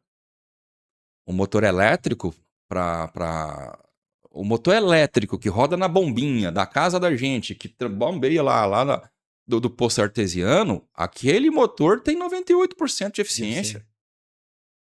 Não tem como. O motor que está num carro elétrico hoje, de ponta, desses que estão aqui no Brasil, nós estamos falando em 99 ponto alguma coisa por cento de eficiência. É até questão, tipo, eu costumo brincar, sabe, cara? Eu sou tão assim, noiado com esse negócio de desperdício, né? Eu sou daqueles que chegam em casa, rapo o prato dos meus meninos e faço como o resto deles para não ter que desperdiçar. Eficiência máxima. E não sou pão duro, tá? Não sou pão duro, longe disso. Não sou nada de. Mas assim, cara, porque eu não gosto de ver. Eu acho que desperdício é uma coisa que Deus fica lá te olhando e fala assim, velho, tem tanto pouco recurso, e tem tanta gente passando fome, tem tanta gente precisando de diesel para aquecer a sua casa, e você jogando fora, pô. Entendeu? E sendo que tem um motor elétrico que tem um rendimento de 99,8% de eficiência, cara, quanto um diesel que é 35%. Sem dúvida. É foda, né, cara? Então tipo assim, é natural, cara. Tem umas coisas que, tipo assim, é natural. Isso vai acontecer, cara. Não adianta brigar contra isso. Entendeu? É natural. Sim, e você afirma que a eletrificação, né, vamos dizer assim, é um caminho sem volta. E eu concordo plenamente, né? A gente acabou de discutir aqui nos últimos minutos vários fatores que são incomparáveis, né? Uhum. Porém, a gente tem alguns fatores que a gente pode ressaltar, né, nessa mudança, nessa fase de transição, vamos dizer assim, como, por exemplo, a infraestrutura. Né? Eu acredito que a infraestrutura elétrica, como você comentou lá no início do episódio, não só do Brasil, mas a nível global, ela deixa, às vezes, um pouco a desejar, né? Qual é a sua análise sobre isso, cara? Quais são os desafios nessa transição para você? Cara, boa pergunta, né? Isso é o que é o grande tema no meu mercado, que é a transição energética, né? Se você dá um chat GPT aí no transição energética, vai vir um monte de material sobre isso aqui, e é rico a conversa sobre isso. Mas vamos focar nesse que você está falando aí agora, né? A estrutura do mundo ocidental é muito velha. Quase todo mundo conhece, principalmente a gente que é de cidade pequena, né? Então a gente, tipo, lá em Patos tem a subestação da CEMIG, lá perto do cemitério lá, cara, que desde quando era criancinha aquela subestação tá lá, cara. E ela, cara, e por ter equipamentos extremamente robustos, né, longevos, é comum para esse tipo de mercado. Poxa, esse negócio está lá há 40 anos lá e ninguém nunca precisou de mexer. Poxa, a nova subestação de Patos, ela surgiu há 3 anos, talvez, 4 anos. E agora está indo para ter uma outra. Então, tipo assim, a idade média, isso é só para a gente fazer só para a gente poder imaginar. A idade média das instalações elétricas hoje, quando eu falo de transmissão, tá? Dessas subestações grandes, que essas linhas de transmissão, são de 30 a 40 anos. No mundo inteiro. Ocidental. Tá? Vamos tirar a China daí. No mundo inteiro ocidental. E agora vem essa ascensão, né? De eletrificação da mobilidade elétrica, né? Então, tipo, existe uma política pública, não sei se você sabe, na Prefeitura de São Paulo, de até, eu não sei se vai conseguir cumprir, mas talvez até por causa de problemas de infraestrutura. De até o final desse ano, 100% da frota, não sei se é final de 26 ou 27, posso confirmar depois, de toda a frota urbana de ônibus ser elétrica. Eu já ouvi falar desse. Meu, eu vou usar este exemplo para a gente imaginar o que a gente tem que fazer. A menor empresa de ônibus de São Paulo é uma cidade maravilhosa, né? A menor empresa de ônibus de São Paulo tem 120 ônibus. Eu não vou fazer continha aqui, mas se a gente for... investimento. Para você pegar uma companhia dessa, uma garagem de ônibus dessa, e eletrificar os ônibus dela, 100% dos ônibus dela, a gente precisaria de mais ou menos aí 2 vezes o que esse sistema normal nosso de rua, né, que a gente chama de rede de distribuição. Rede, sim. Então, a rede de distribuição, ela consegue, só para trazer um pouco de números, ela consegue me entregar ali até no máximo, por ponto de medição ali, 3 megawatts de potência. Certo. Uma garagem dessa que eu estou te falando precisa de 6 megawatts. Você precisa do dobro da capacidade. Cara, eu não sei te quantificar a quantidade de garagens agora, não. Se estivesse ao vivo, eu tinha meus universitários, até falaria aqui, o Bruno da BYD e tudo. Mas assim, essas garagens, elas estão ali dentro da comunidade, porque elas estão hoje localizadas estrategicamente para poder atender a comunidade, né? Sim. O que isso significa? Significa que, para mim poder levar energia, eu tenho que levar essas torres de transmissões maiores, sabe? A gente tem que levar ali em 138 mil volts, em vez daquele 13 mil volts. O que o pessoal chama de linhão. Isso, Perfeito, eu tenho que levar linhões para atender essas garagens, cara. perfeito. Como é que eu faço isso Meu dentro de São Deus. Paulo hoje? Não tem espaço urbano pra. E deixa eu te contar, isso vai ter que acontecer. Vai ter que acontecer. Isso vai ter que acontecer. Isso vai acontecer. Talvez vai postergar um pouco a política pública, né? Vai postergar um pouco aí, Sem 2 dúvida, anos, sem dúvida. mas vai acontecer. E a gente tem que fazer isso acontecer. É, lá no Nordeste, o pessoal que às vezes mais antenado à energia, o pessoal falou bastante dos curtailments. Curtailments é cortes de energia. Esses cortes de energia acontece o seguinte: quando você tem uma usina dessas fazendas grandes solares, usinas hidrelétricas, termoelétricas, a gente chama elas de fontes despacháveis de energia elétrica, elas são controladas pelo governo, pelo operador nacional do setor elétrico. Por que elas têm que ser, e têm que ser controladas, tá? Porque o nosso sistema tem uma vantagem muito grande frente ao mundo. Ela é todo integrado. Então, se uma usina, eh, se uma usina de etanol gera energia elétrica aqui, ela sair e ela tem um compromisso de venda com uma outra fábrica lá no interior da Bahia, essa fábrica não vai deixar de ter energia elétrica, porque o nosso sistema é integrado. Então alguém vai compensar essa energia e vai continuar chegando energia para lá. O intermediador, nesse caso aí, vai ter que pagar alguma coisinha ou outra aí, mas vai chegar, não vai parar. Então a gente chama de barramento universal. Então, tipo assim, a gente tem um fator de potência universal. Para poder fazer isso, a ONS tem que controlar. Então, tipo, agora está consumindo energia elétrica pra caramba, porque está quente, então precisa de ar-condicionado. Então, um dos picos de energia agora tá agora. Só que agora também as solares, agora que eu falo, tipo assim, vamos pegar a hora de agora, 2h30 da tarde. Só que nesse momento agora as solares também estão Então, rodando produzindo bastante. plenamente. Perfeito. Plenamente. Só que a hora que for der 4 e 4h30, elas param de fabricar. Começa. E aí, cara? Aí a ONS fala o seguinte: opa, peraí, eu tenho que dar sinal agora para as hidrelétricas, que tem reservatório em água, ligar, né? E imagina isso no Nordeste também. Qual que é o problema? Por que está tendo corteio mesmo no Nordeste? Eu vou fazer uma brincadeirinha para o povo entender fácil, né? É como se fosse um tubo, um cano, um tubo d'água. Hoje tem um tubinho d'água ligando o Sudeste ao Nordeste. Só que lá também começou a consumir muita energia elétrica, tá vindo data centers, tá vindo coisas, camaçari, por aí vai. Mas também começou a produzir muito. Lá é o grande potencial de geração de energia renovável para essa transição energética brasileira. Então, precisa-se que esse caninho seja reforçado. Eu preciso dobrar, triplicar o tamanho dele. Só que não é só jogar um caninho, cara. Para poder fazer essas linhas de transmissão, cara, eu gasto 3, 4, É. 5 anos. E não é porque é no Brasil, é coisa demorada, não. É toda iniciativa privada que está fazendo hoje. Mas é demorado. Uma questão estrutural É mesmo. estrutural. Então a gente vai gastar, tão quanto no mundo, tá? É bom dizer isso. A gente vai gastar aí uns 5 anos para a gente poder reestruturar a nossa capacidade energética no Brasil. Não por geração. A geração hoje está sobrando. Tanto é que as concessionárias de energia estão dificultando ao máximo a gente colocar uma plantinha solar no nosso telhado de casa. Porque não consegue escoar e não tem para quem escoar às vezes. Sem dúvida. E isso vai demorar um pouquinho. E vai demorar, mas tá vindo muito. Tem muito modelo vindo interessante também, acontecendo lá no Nordeste, onde o cara vai produzir.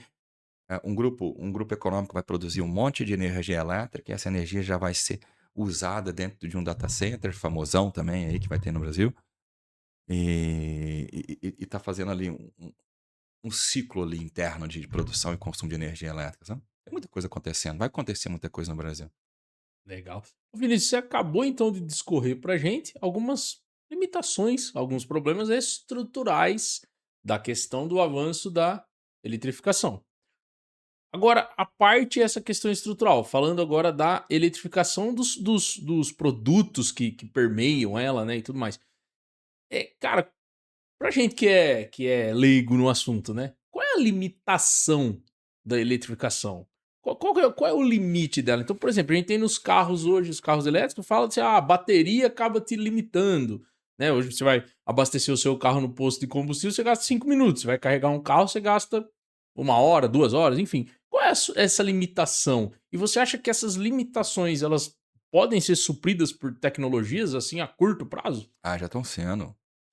Essa visita que a gente fez à China agora, a gente foi na BYD e conhecemos lá a fase 2, né, a geração 2 de baterias de Blade, né, a geração de baterias por lâmina deles.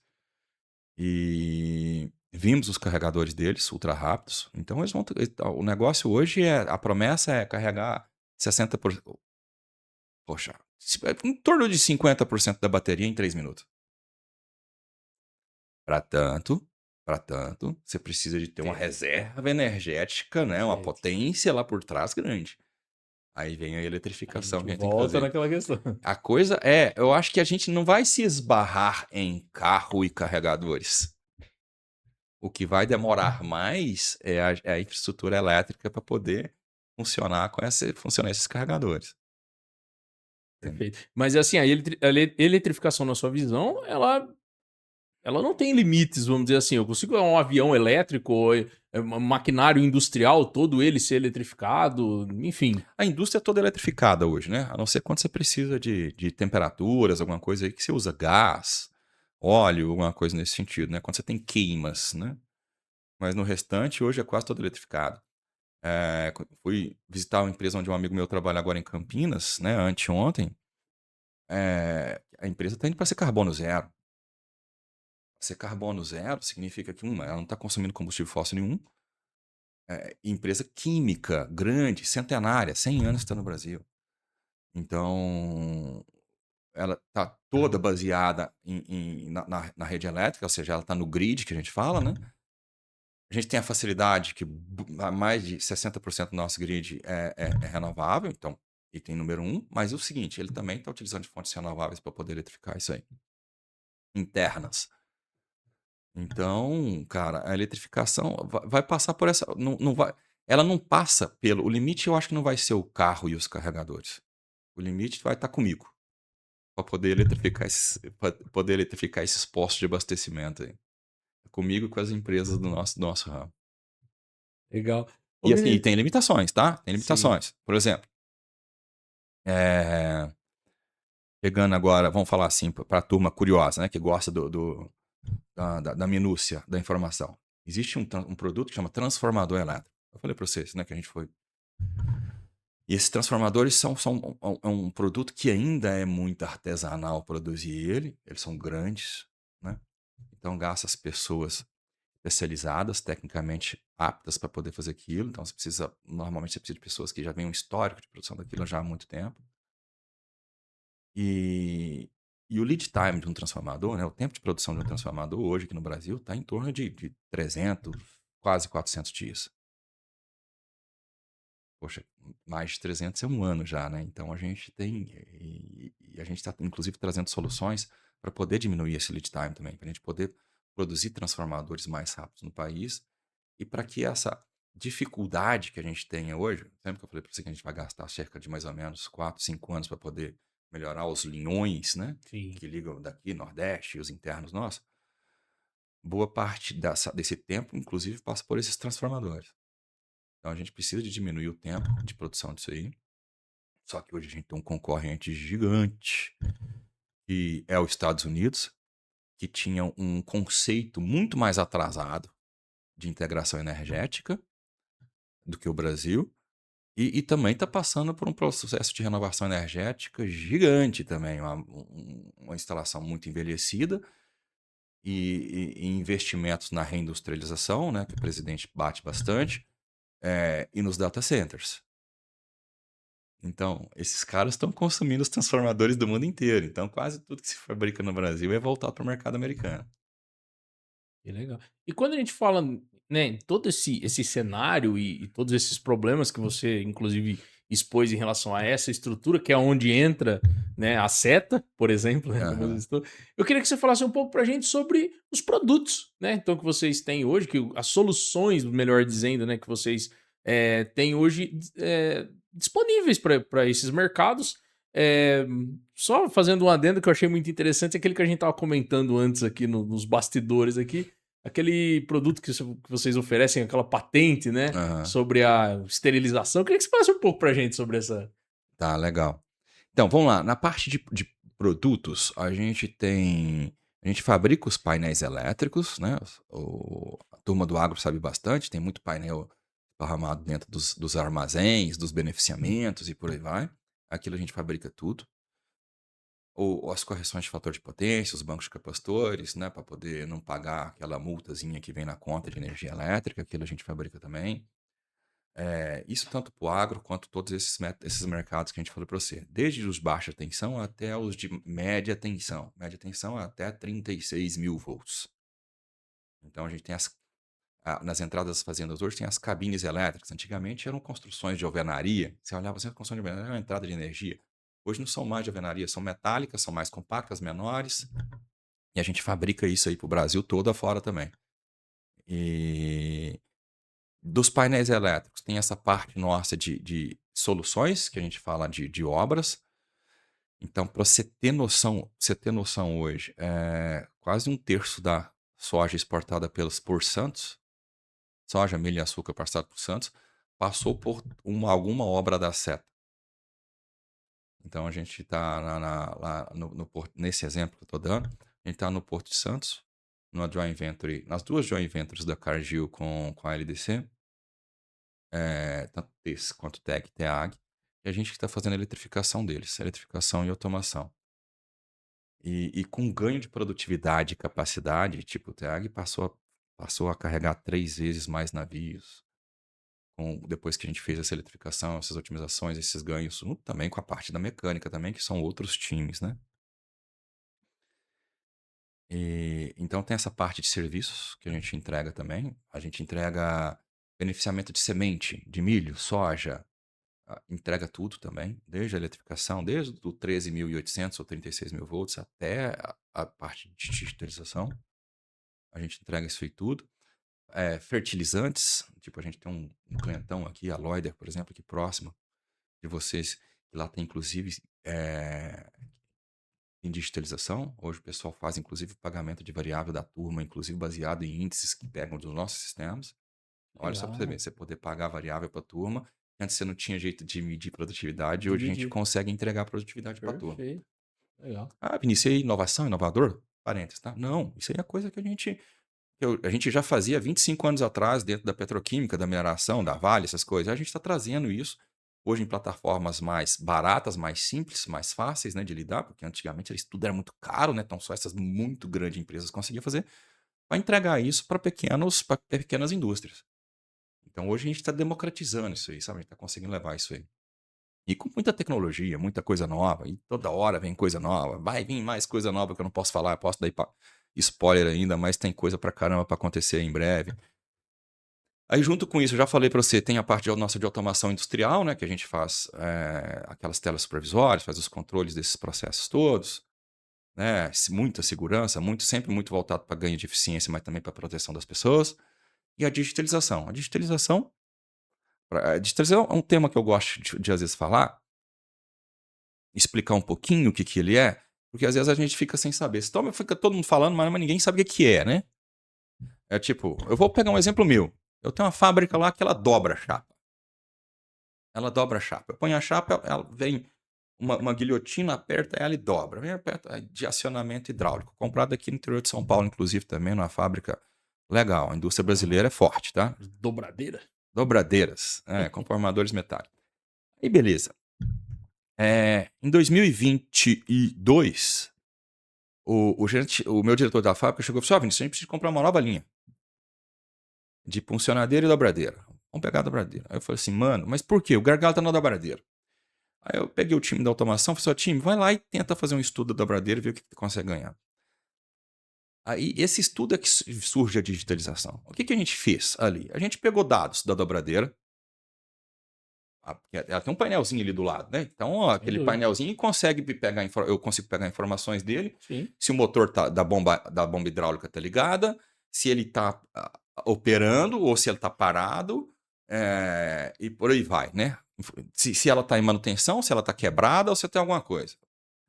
Eu consigo pegar dados do meu departamento pessoal para falar quais as pessoas que estavam lá e eu sei dali o custo dessas pessoas.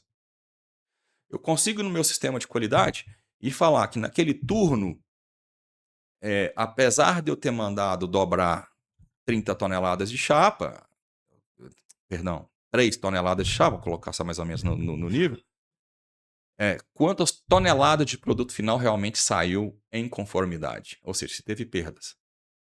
Juntando essas informações de operação da máquina, de qualidade, das pessoas, desses vários pontos que estão no entorno aqui, eu consigo jogar isso para uma plataforma. Isso é digitalização. Perfeito. E levar informação para o meu gerente. E falar assim, mano, descobrimos, por exemplo, esse índice que eu brinquei com você agora, chama OEE. Nós descobrimos que a eficiência total da nossa máquina estava em torno de 35%. Ou seja, ela estava utilizando somente um terço da capacidade dela. Tinha como melhorar muito. Tava igual motor diesel, pô. Igual motor diesel. Aí eu falei assim, cara, e agora? Como é que eu faço? Aí beleza, da parte do problemão, vamos dividir em probleminhas, vamos resolver. Então, tipo assim, passamos a colocar um cara para servir o dobrador de chapa. Ele não pode faltar chapa do lado dele. Ou seja, aquele tempo que ficava parado não tem mais. Sim. A manutenção agora melhorou a manutenção para a máquina nunca parar. Os tempos de setup, né? Que é o tempo de tô dobrando essa plaquinha, é diferente de dobrar essa plaquinha. Então, tipo assim, eu mudo. Eu deixo isso mais rápido, né? Que isso a digitalização consegue me ajudar nisso aí também. A mudar o setup da máquina mais rápido para me ganhar tempo de produtividade. E nisso aí, qual que é o salário das pessoas? Quem está indo? Eu descubro que às vezes uma pessoa que ganha mais, ela produz inclusive muito mais também. Então, ou seja, na verdade eu não tenho que buscar salários mais baixos. Eu tenho que buscar a eficiência das pessoas. Entendeu? Então desmistifica muitas coisas e vai trabalhando nisso. A hora que vê, a máquina chegou lá a 85% de eficiência, que é um índice muito bom de OIE, sabe? Perfeito. E esse projeto virou um produto, é isso? Virou produto e hoje a gente está oferecendo o mundo afora aí, sabe? Esse tipo de coisa, sabe? E nisso aí também, eu acho que vem um outro aí que ele foge um pouquinho desse métier, mas que a gente tem um carinho especial, que é o TAD System, que a gente estava falando para você. O TAD System foi tipo assim, foi um encontro de disciplinas da engenharia, né? Da mecânica, da elétrica e do pessoal. Um dia um amigo meu chamou o Neviton Hector Brum, da AgroSet Speak. Aproveito para mandar um abração para ele. E nisso temos um problema. O que é, Neviton? As doenças, principalmente causadas em reprodutores, mundialmente a gente descobrimos que elas são causadas pelos transportes. De suínos, estou falando, tá? Perfeito. Então, quando eu levo um reprodutor suíno de uma granja para outra, eu levo doenças também, cara. Você lembra da pandemia? O que a gente podia fazer? Não podia andar, né? É a mesma coisa para o suíno. Então, tipo assim, se uma granja está contaminada é o transporte que vai espalhar isso. O transporte que espalha isso. Perfeito.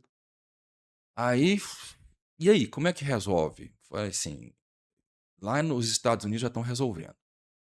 Vamos lá, vamos nos Estados Unidos olhar o negócio. Era um barracão, o caminhão entra lá, depois de ser lavado, o caminhão entra lá para dentro, e aquilo ali a gente reverbera com ar quente em muita alta pressão, muito volume de ar e calor. Chega ali até os 70 e poucos graus, numa temperatura também para não derreter o caminhão, né?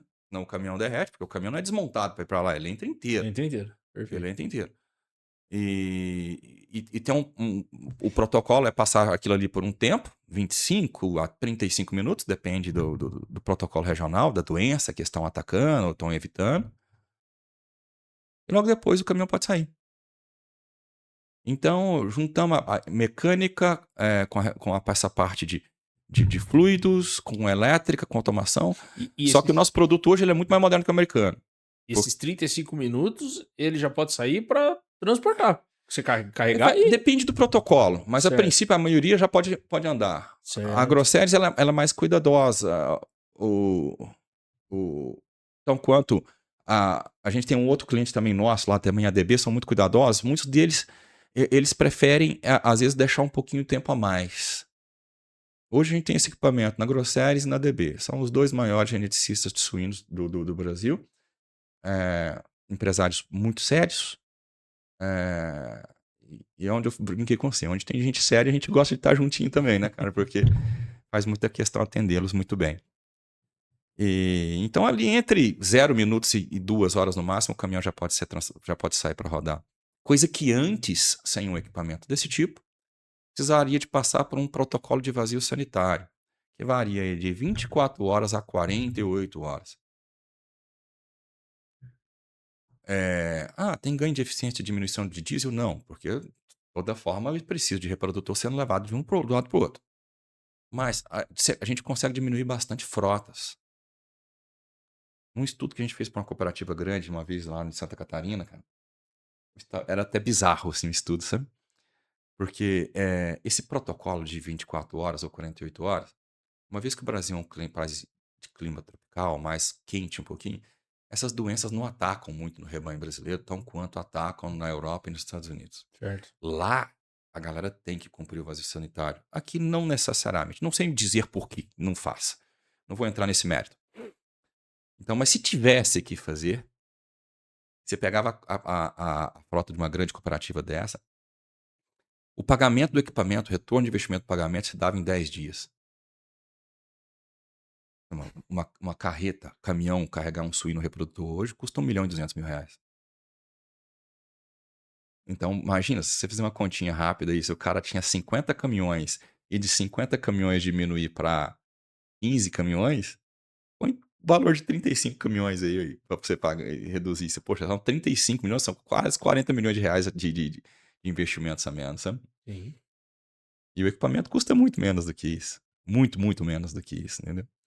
Então, o TAD vem sendo estudado agora também. Eu não sou geneticista, eu não sou um sanitarista para pecuária, então não posso entrar em detalhes, mas eles estão estudando hoje também algumas coisas do seguinte sentido. Tem algumas doenças, então quando a gente tem herpes, quase todo mundo tem herpes, de vez em quando ela flora, tem algumas doenças também que um suíno também tem naturalmente.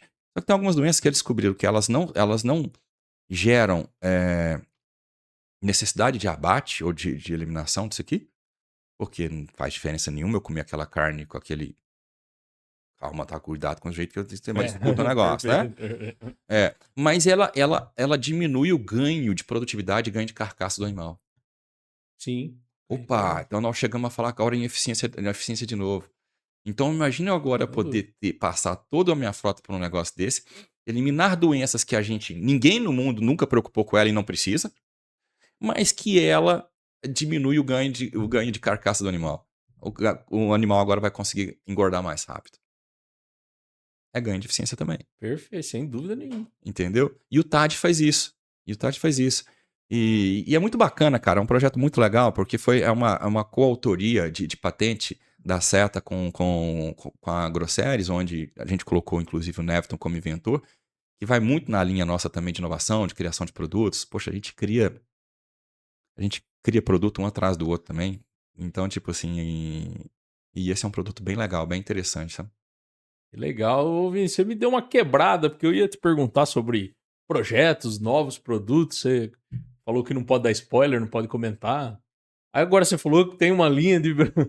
Fala alguma coisa pra gente aí, como é que estão os projetos, né? Como é que tá o futuro da Seta? O futuro da Seta. Você lembra que eu falei pra você que a gente ficou ali meio encostado no mercado extremamente demandante, que não tem mais?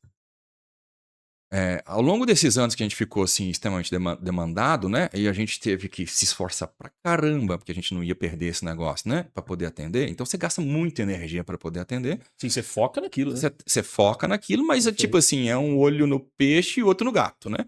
Você sabendo que uma hora o mercado também não vai. O que você tem que fazer? E a gente também de olho em outras coisas. Então a gente investe hoje muito em desenvolvimento de produtos. Então a gente tem uma área de PLM para isso aqui, muito em inovação, para a gente poder estar sempre criando produtos novos ou em conformidades com alguns mercados novos. Então, eu te falei desses produtos que a gente coloca hoje, que é as cabines metálicas. Então, a gente está com esses produtos homologados em todas menos uma concessionária do Brasil. E para poder fazer isso aí, você depende de homologação, de troca de documento, ensaiar material, ensaiar equipamento. Então, você precisa gastar uma grana com esse negócio. A Seta inclusive, é uma empresa que tem um índice, é o que se fala mais ou menos em quantos por cento de EBITDA, quantos por cento do faturamento a gente disponibiliza para P&D, né, cara? E o número nosso é muito relevante. O nosso número chega a quase 5% do faturamento da empresa. Até o dia que a gente esquece, né? A gente vai fazendo. É o dia que me contaram. Porra, é isso tudo. Na hora que você viu o número. Não, que legal. E porque mesmo assim a gente consegue fazer lucro. E empresa sem lucro não funciona, tá? Sim. Principalmente no Brasil, com essa incerteza danada, né? Se a gente estivesse na China, garantido, onde aí você pode, inclusive, buscando inclusive capital mais barato, né, para poder investir, Sim. você pode trabalhar com lucros menores, mas aqui no Sim. Brasil não. Aqui no Brasil você tem que trabalhar com um pouquinho maior, porque a qualquer momento acontece alguma coisa. Perfeito. O valor do investimento é muito mais caro no país, então você tem que ter, se você quer investir, você faz isso a partir dos seus lucros, né? Você precisa ter um pouquinho mais, senão você não consegue. Então, cara, a gente, mesmo gastando esse 5%, ainda consegue sobrar caixa para a gente ter resiliência e tudo. E não paramos de trabalhar, cara. Então, outra coisa, aí frente, vamos falar de estratégia um pouquinho da Seta, né? A estratégia da Seta hoje ela passa por expansão de portfólio de produtos. Então, você imagina, tem que correr atrás, tem que pôr gente para estudar, poder desenvolver, buscar oportunidades, buscar parceiros. O motivo pelo qual a gente foi na China, inclusive. Estava sentado com os parceiros nossos nacionais, multinacionais, que estão atuando no Brasil aqui, então, inclusive, o tempo inteiro você está conversando com essa turma, para poder melhorar cada vez mais seus produtos. Hoje a gente tem produtos, por exemplo, com uma bandeira Siemens, né? Produto de muita qualidade. São os painéis de baixa tensão e média tensão, onde a gente fabrica eles lá em Minas Gerais, lá em Patos de Minas. E sai bandeira marca Siemens, entendeu? Não é nem marca Seta mais, não. Mas assim, para a gente conseguir fazer isso num padrão alemão, cara, a gente tem que entregar muita qualidade, a gente tem que fazer um negócio com muita perfeição. Então, quanto eles cobram, eles entregam. Então passa por portfólio, passa por expansão territorial. Então, a gente tem que agora entrar mais forte no Nordeste, por exemplo, e passa por internacionalização. Então, boa parte dos investimentos que a gente está fazendo, a gente está, inclusive, tentando conciliar, né? Tipo assim, estar no Nordeste, como que a gente consegue estar no Nordeste e pensar em ter fábrica pronta para poder exportar para os Estados Unidos ou América Latina. Então, esse é os nossos desafios que a gente está tendo agora. Encontrar esse ponto. Motivo pelo qual a Manu, minha filha, vem me cobrando, né? Tipo assim, por que você não fica em casa mais, né?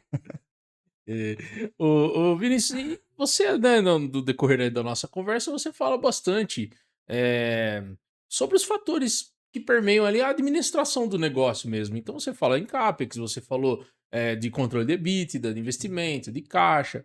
Mas ao mesmo tempo eu percebo que você é um administrador ali contido, você não é tão arrojado, aparentemente, né? Quais são os seus mantras como administrador? Quais são os fatores que você acha que são preponderantes para você perdurar no Brasil, né?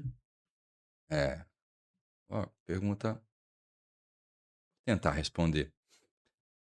Por muito tempo, eu falei pra você, eu tentei ser arrojadão, sabe? Muito arrojadão.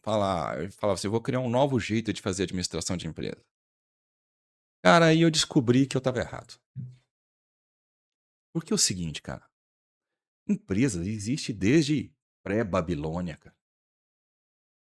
Cara, é uma coisa muito antiga, cara. Comercialização é muito antigo.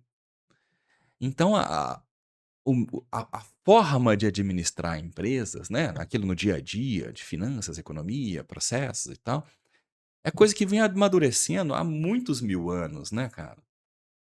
Então não adianta você inventar muita coisa, porque não tem espaço para invenção de muita coisa, nesse tipo de coisa. Tem espaço para você investir em produto, tem espaço para investir numa plantadeira que, em vez de estar sendo com propulsão a um negócio, é ser autopropulsionada elétrica, com georreferenciada, com aplicação de insumos fertilizantes e negócio, sob controle, sob medida, onde não erra.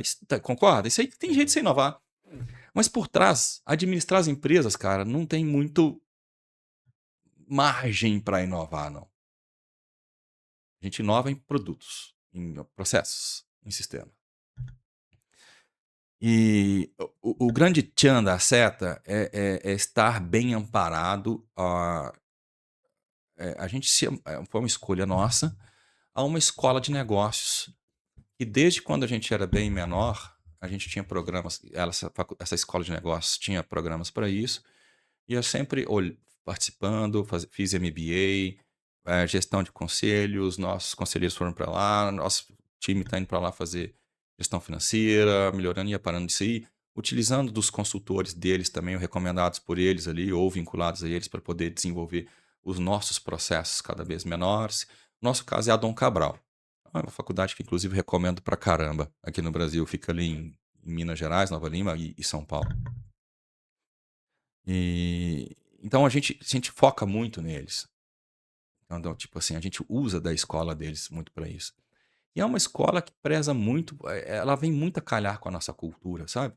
Muito de cuidado com as pessoas, é, só que com uma disciplina gigante de que, tipo, cara, a gente só consegue fazer as coisas acontecer, só consegue dar. Você lembra que eu falei pra você dar boas ferramentas, boas máquinas? Então, eu só consigo fazer se tiver grana, velho. Então, para tanto, eu preciso de uma disciplina financeira, né, gigante para poder conseguir fazer isso. E correndo risco altíssimo, entendeu? Uma virada de mercado nessa que a gente está falando aqui, o risco é altíssimo. Eu corro o risco de eu gastar todo o meu colchão, todas as minhas reservas. Porque se a situação econômica do país, por exemplo, não melhorar, poxa, a gente está indo para uma situação agora, né, de um problema de déficit fiscal tão grande, tão grande, tão grande, cara. E uma hora, cara, o Brasil não vai ter solvência, cara. Não consegue pagar a dívida, cara. E aí? Adianta eu ter toda essa disciplina e tudo num país onde as condições são inexequíveis? Eu não sei como é que vai ser, entendeu? E a gente tem que mudar esse panorama, sabe? Mas por trás disso, a dica que eu dou é muita disciplina. Procure uma escola de negócio, alguém que te ensine a olhar bem o seu balanço, o seu DRE e seu caixa. Né? A gente costuma falar muito lá na empresa que o cliente é Deus e o caixa é rei. Cuida dele. Desmistificar lucro é uma coisa que a gente preza muito. Eu lembro que as primeiras palestras que eu fiz isso, eu lembro que um empresário da iluminação lá, que atende a gente, da iluminação de palco, essas coisas todas, falou pra mim, ô, Vinícius, você é doido, cara. Não pode ficar falando de lucro não, cara. Por que não posso ficar falando de lucro, fulano? Não, sou. Nem o empresário daqui da região tem coragem de falar lucro nas palestras dele pra turma. É só você, velho. Larga de ser louco. Eu falei assim, cara, não é que eu sou louco, cara. Eu tenho que colocar a minha turma toda entendendo muito bem. E se a gente não tiver lucro, cara, a gente não investe. Não tem ferramenta boa. Se ele que trabalha comigo, se ele não tiver lucro, como é que ele compra um buquê de rosas pra esposa? Como é que ele pinta a casa dele no final do ano? Como é que paga a faculdade pro filho? É lucro, não é? Isso é lucro. Sem dúvida. Então, por que tem que ter tanto mito com lucro? Que cultura é essa brasileira que a gente não pode falar de lucro? Cultura do patrão é rico? Não, cara. É a empresa, o patrão, é você, é todo mundo, cara. Todo mundo tem que ter condição boa de vida, cara. Eu não falei pra você que, pra mim, rico é aquela senhorinha que, inclusive, que vai lá, compra uma buchinha de torneira por 40 centavos e aquele negócio não faz falta pra ela, porque é o que ela precisa ali, cara. Em suas devidas proporções, cara, a gente precisa de todo mundo rico, cara. Então, cara, é trabalhar pra isso, muita disciplina nisso. Aprendi depois de muito tombo, tá, Léo?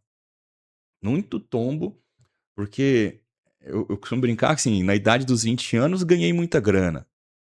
Na idade dos 30, derreti tudo. Derreti tudo, cara. Derreti tudo. Peguei um certo ano da minha vida, 2019, que eu falei assim, cara, tô fudido, quebrei. Quebrei. Custei juntar o dinheiro pra pagar a folha de pagamento de outubro de 2019 pra minha turma. Custei, cara. E aquilo foi desesperador, cara. Foi desesperador. Eu com 39 anos de idade. Aí eu falei assim, cara, nunca mais vou passar por isso na minha vida. Nunca mais. Já tinha passado por um programa do Dom Cabral, voltei para Dom Cabral 2020 para me aprender o que é que eu estava fazendo de errado. E estava fazendo coisa errada. Entendeu? Largar de ser muito arrojado, porque por que eu quebrei nos 30, né, ao longo dos 30? Porque investia desmedidamente, cara. Investia desmedidamente, sem arrojo total, medo nenhum, Empolgação. empolgação. E depois dos 40, tipo, então investindo, poxa, nunca tivemos investindo tanto quanto a gente está investindo agora, só que muito mais pé no chão. Mais técnica, com mais dados. Poxa, de 21 para cá foram mais de 80 milhões de reais investidos em fábrica, capacidade fabril e tudo. Isso, capacidade fabril só, mais um monte de coisa em processos, sistemas, pessoas, formação de pessoas e por aí vai, né? Um número muito maior do que isso aí. Legal. Meu amigo, já partindo para o final aqui da nossa conversa, senão você vai perder o voo. Não vai voltar para Minas Gerais. E eu queria aproveitar essa experiência sua, esses altos e baixos que você acabou de comentar, inclusive, né? Deixar um espaço no final aqui para você deixar uma mensagem para o empreendedor, para o cara que está começando. Você já falou algumas coisas agora nessa última fala sua, e eu achei um gancho legal para a gente pegar essa experiência, né? Você é um cara que está no negócio aí há algumas décadas, passou por todos esses altos e baixos, tem a vivência e tá aí, né? 2026, mais um desafio. Então eu acho legal a gente deixar esse canal para passar essas experiências, né? E essa vivência para quem tá iniciando. Cara, e você falou uma coisa legal, porque eu tive a sorte, né? Eu falei pra você que eu trabalho com meu pai desde os 6 anos de idade, né? Eu fui criado ali na Barra da Calça. Então isso foi em 1986, né, cara? A galera mais velha aí que conseguir ver comigo aí depois me manda um sinal, inclusive, né? Vai lembrar de Plano Sarney, Plano Cruzado, Cruzado Real, Cruzeiro Novo, não sei o quê. Minhas armas. Hã? Você lembra disso? Nossa. Plano Vieirão. Cara, essa década aí de 86 a 92, meu pai trabalhava numa outra empresa e quando ela entrou nas crises, meu pai tinha um estoque para poder fazer ser um grande distribuidor. Ele tomou algumas decisões de errada pensando em negócios foi errado, pensando nas pessoas que estavam com ele foi certo. Vou manter meu negócio rodando. Aí teve coisa do tipo, uma época que tinha os fiscais do Sarney, né, que ficava fiscalizando se ele estava lá e fazia congelamento de preços, né? Você lembra disso? Preço.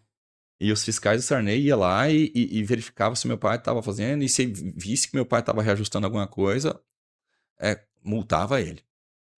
As indústrias foram inteligentes, né? A gente não estava na indústria na época, a gente era só comerciante. Porque assim, as indústrias estavam falando, não pode reajustar o preço. Não, não, beleza. Se ligaram as fábricas. Então, de repente, meu pai vendeu o estoque dele, sem poder renovar o preço. E a hora que passou isso aí tudo, que o governo viu que Não ia ter. não ia ter condição nenhuma, Oferta e demanda. Não liberou, né? Sim. Beleza. O dinheiro que ele tinha em caixa não pagava male 15% do que ele precisava de recomprar para poder ter o estoque que ele tinha. Perdeu grana pra caramba, cara. Tipo assim, basicamente teve que reiniciar, né? Não quebrou, mas reiniciou. Então, e de lá pra cá, cara, tanta coisa foi acontecendo, né, cara? Aí teve o problema dos tigres asiáticos. Aí eu já em Patos de Volta, 2008, a bolha imobiliária dos Estados Unidos. A gente ali tinha já tinha uma certeza de que tinha sempre umas verbas de manutenção de algumas indústrias que a gente já atendia. E de repente quebraram-se todas, não tinha mais. Então, tipo assim, toda a crise do subprime, né? do subprime, justo. Aí depois veio a nossa a presidenta, né? A presidenta, e que fez uma loucura no país também. Aquilo ali, cara, tá doido. Foi uma loucura pra gente também, né? E teve os problemas da nossa empresa também. Eu falei pra você que a gente teve que reaprender muita coisa também, né? Sim. E agora é essa crise que a gente tá vivendo, né? A gente tá vivendo um problema de crise global. Mas o Brasil podia estar passando muito melhor. o Brasil tivesse feito o deverzinho, se estivesse fazendo o deverzinho de casa também, de fazer equilíbrio fiscal, de ter sobrado grana, por exemplo, é com as reservas que os países fortes do mundo inteiro estão se salvando.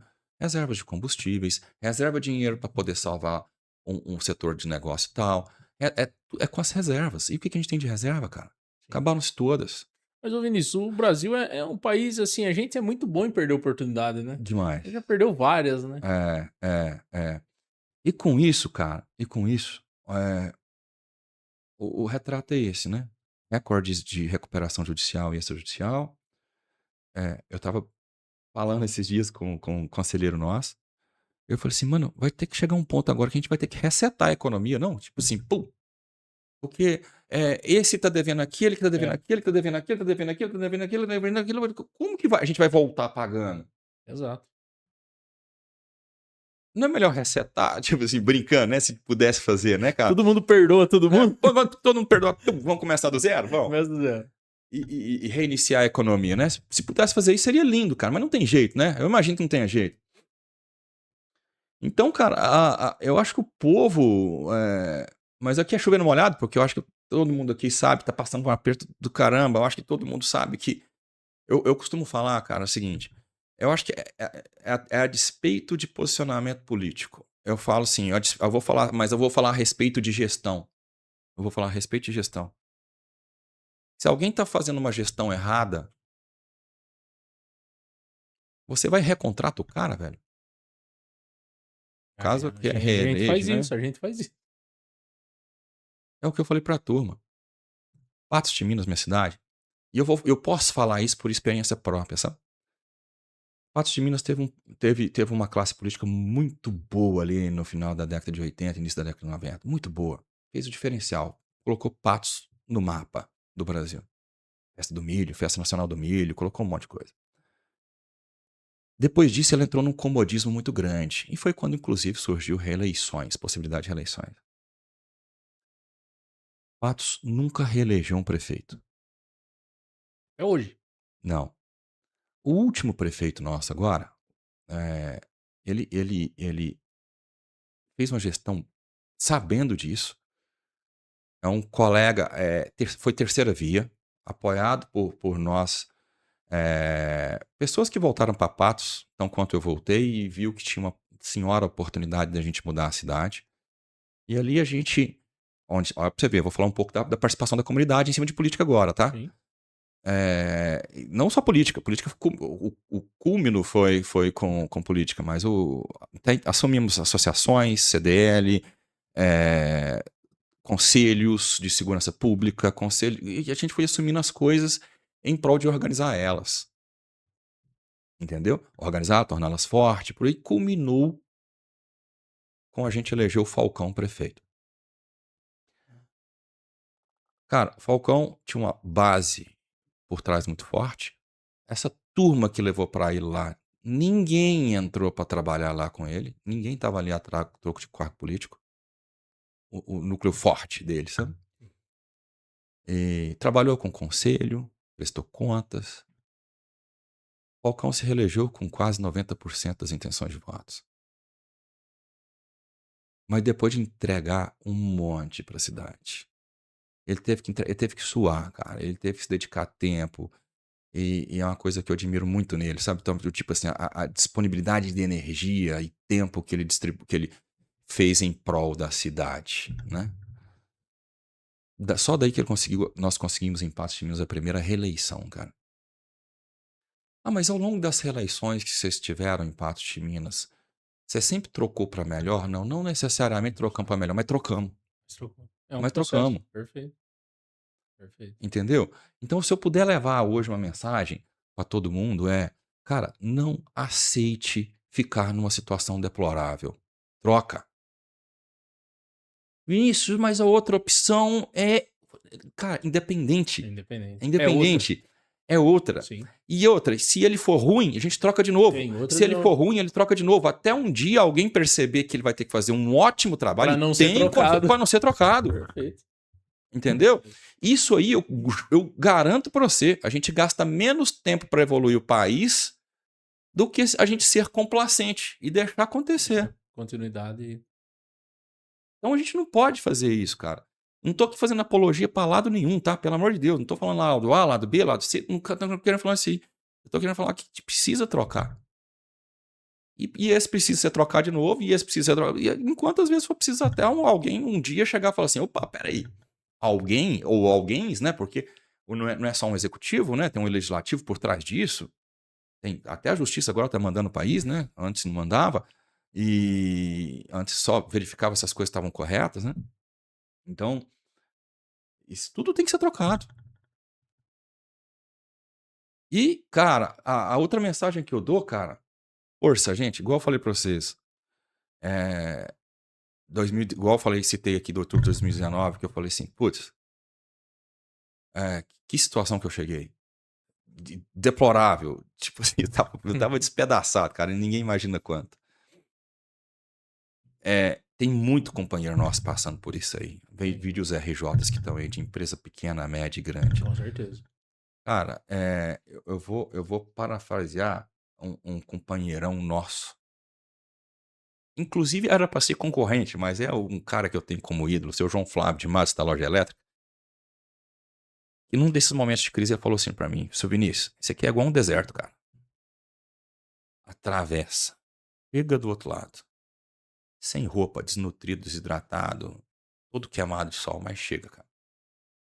Depois a gente refaz tudo. Não perca a esperança. A gente não pode perder a esperança. A gente não pode deixar de lutar.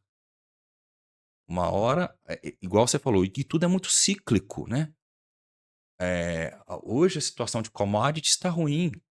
Cara, mas isso a gente sabe que vai mudar. A gente sabe que daqui 2, 3 anos vai mudar. E as coisas vão se reequilibrar. Então, vamos ter persistência, vamos ter disciplina financeira, vamos largar de ter arrojo desnecessário. A hora que o negócio estiver bom, sai fazendo endividamento de forma desnecessária. Entendeu? Vamos dar os passos que a gente consegue fazer um crescimento sustentável do país. Entendeu? E o agro, gente, é uma das poucas coisas onde o Brasil ainda é relevante frente ao mundo. Sem dúvida. O tempo inteiro, para a gente ser, para a gente pensar se for em sucesso, né, em crescimento dos negócios ou em crescimento do que for, é a gente pensar que a gente tem que ser relevante. O agro é relevante mundialmente. Então, cara, aproveita da situação. Aproveita de que vocês conseguem influenciar. Aproveite que consegue se juntar para, inclusive, passar por esse negócio de forma junta. E que sabe, às vezes, até viajando na maionese, consiga resetar essa situação, entendeu? E daqui a pouco esse negócio volte a crescer. Tem jeito. Já passei por isso aí algumas vezes, eu, meu pai, minha família. E eu tenho certeza que a gente consegue passar por isso aí. Perfeito, meu amigo. Muito bom. Resiliência. Resiliência. Resiliência é uma palavra bacana, né? A capacidade de você voltar e voltar mais forte, Voltar né? mais forte. Voltar se reconstruindo, né? Sem Que é uma sombra de coisa dúvida. que só nós, humanos orgânicos, conseguimos fazer, né, cara? Sem dúvida, meu amigo. E falar em voltar, espero você voltar aqui mais pra frente novamente. Ficou um desafio, inclusive, né? Da eletrificação, né? Ficou da eletrificação daqui 2 anos. Vamos refazer o episódio 2 para analisar o 1, né? Quais foram os pontos aí que. É isso aí. Perfeito. Ô Vinícius, muito obrigado, cara. Eu te agradeço mesmo pela presença, agradeço pelo esforço de estar aqui hoje, né? E trazer o conhecimento, a história, a sua experiência aí de mercado para enriquecer aqui o nosso episódio, o nosso programa e entregar sempre para o nosso público, que é o que a gente sempre está visando aqui no nosso canal. Muito obrigado, cara. Eu que agradeço. Né? Eu gostaria de agradecer o Murilo, a turma toda. Espero que a gente consiga ter contribuído com alguma forma. Eu acho que igual eu falei para você, é a nossa grande missão é fazer esse tipo de contribuição para esse entorno nosso todo, que vale a pena, a gente ainda acredita. E conte conosco, conte com a seta toda, tá? Com todo o time nosso lá para poder fazer acontecer esse Brasilzão nosso. Perfeito, meu amigo. Muito obrigado. Corre para não perder o voo E enquanto o Vinícius corre para não perder o voo, você já dá o like aí, hein? Agora terminou o episódio, acompanhou a gente desde o início. E para quem já acompanha nossos episódios, já conhece o nosso conteúdo, é obrigatório deixar o like, deixar o comentário lá no Instagram também, pessoal. Segue a gente lá, @podcast aqui é agro. Tamo no TikTok também. E aproveita também para seguir o Grupo Seta, @Grupo Seta lá no Instagram, pessoal. Eu sou Leonardo Bueno e muito obrigado. Obrigado.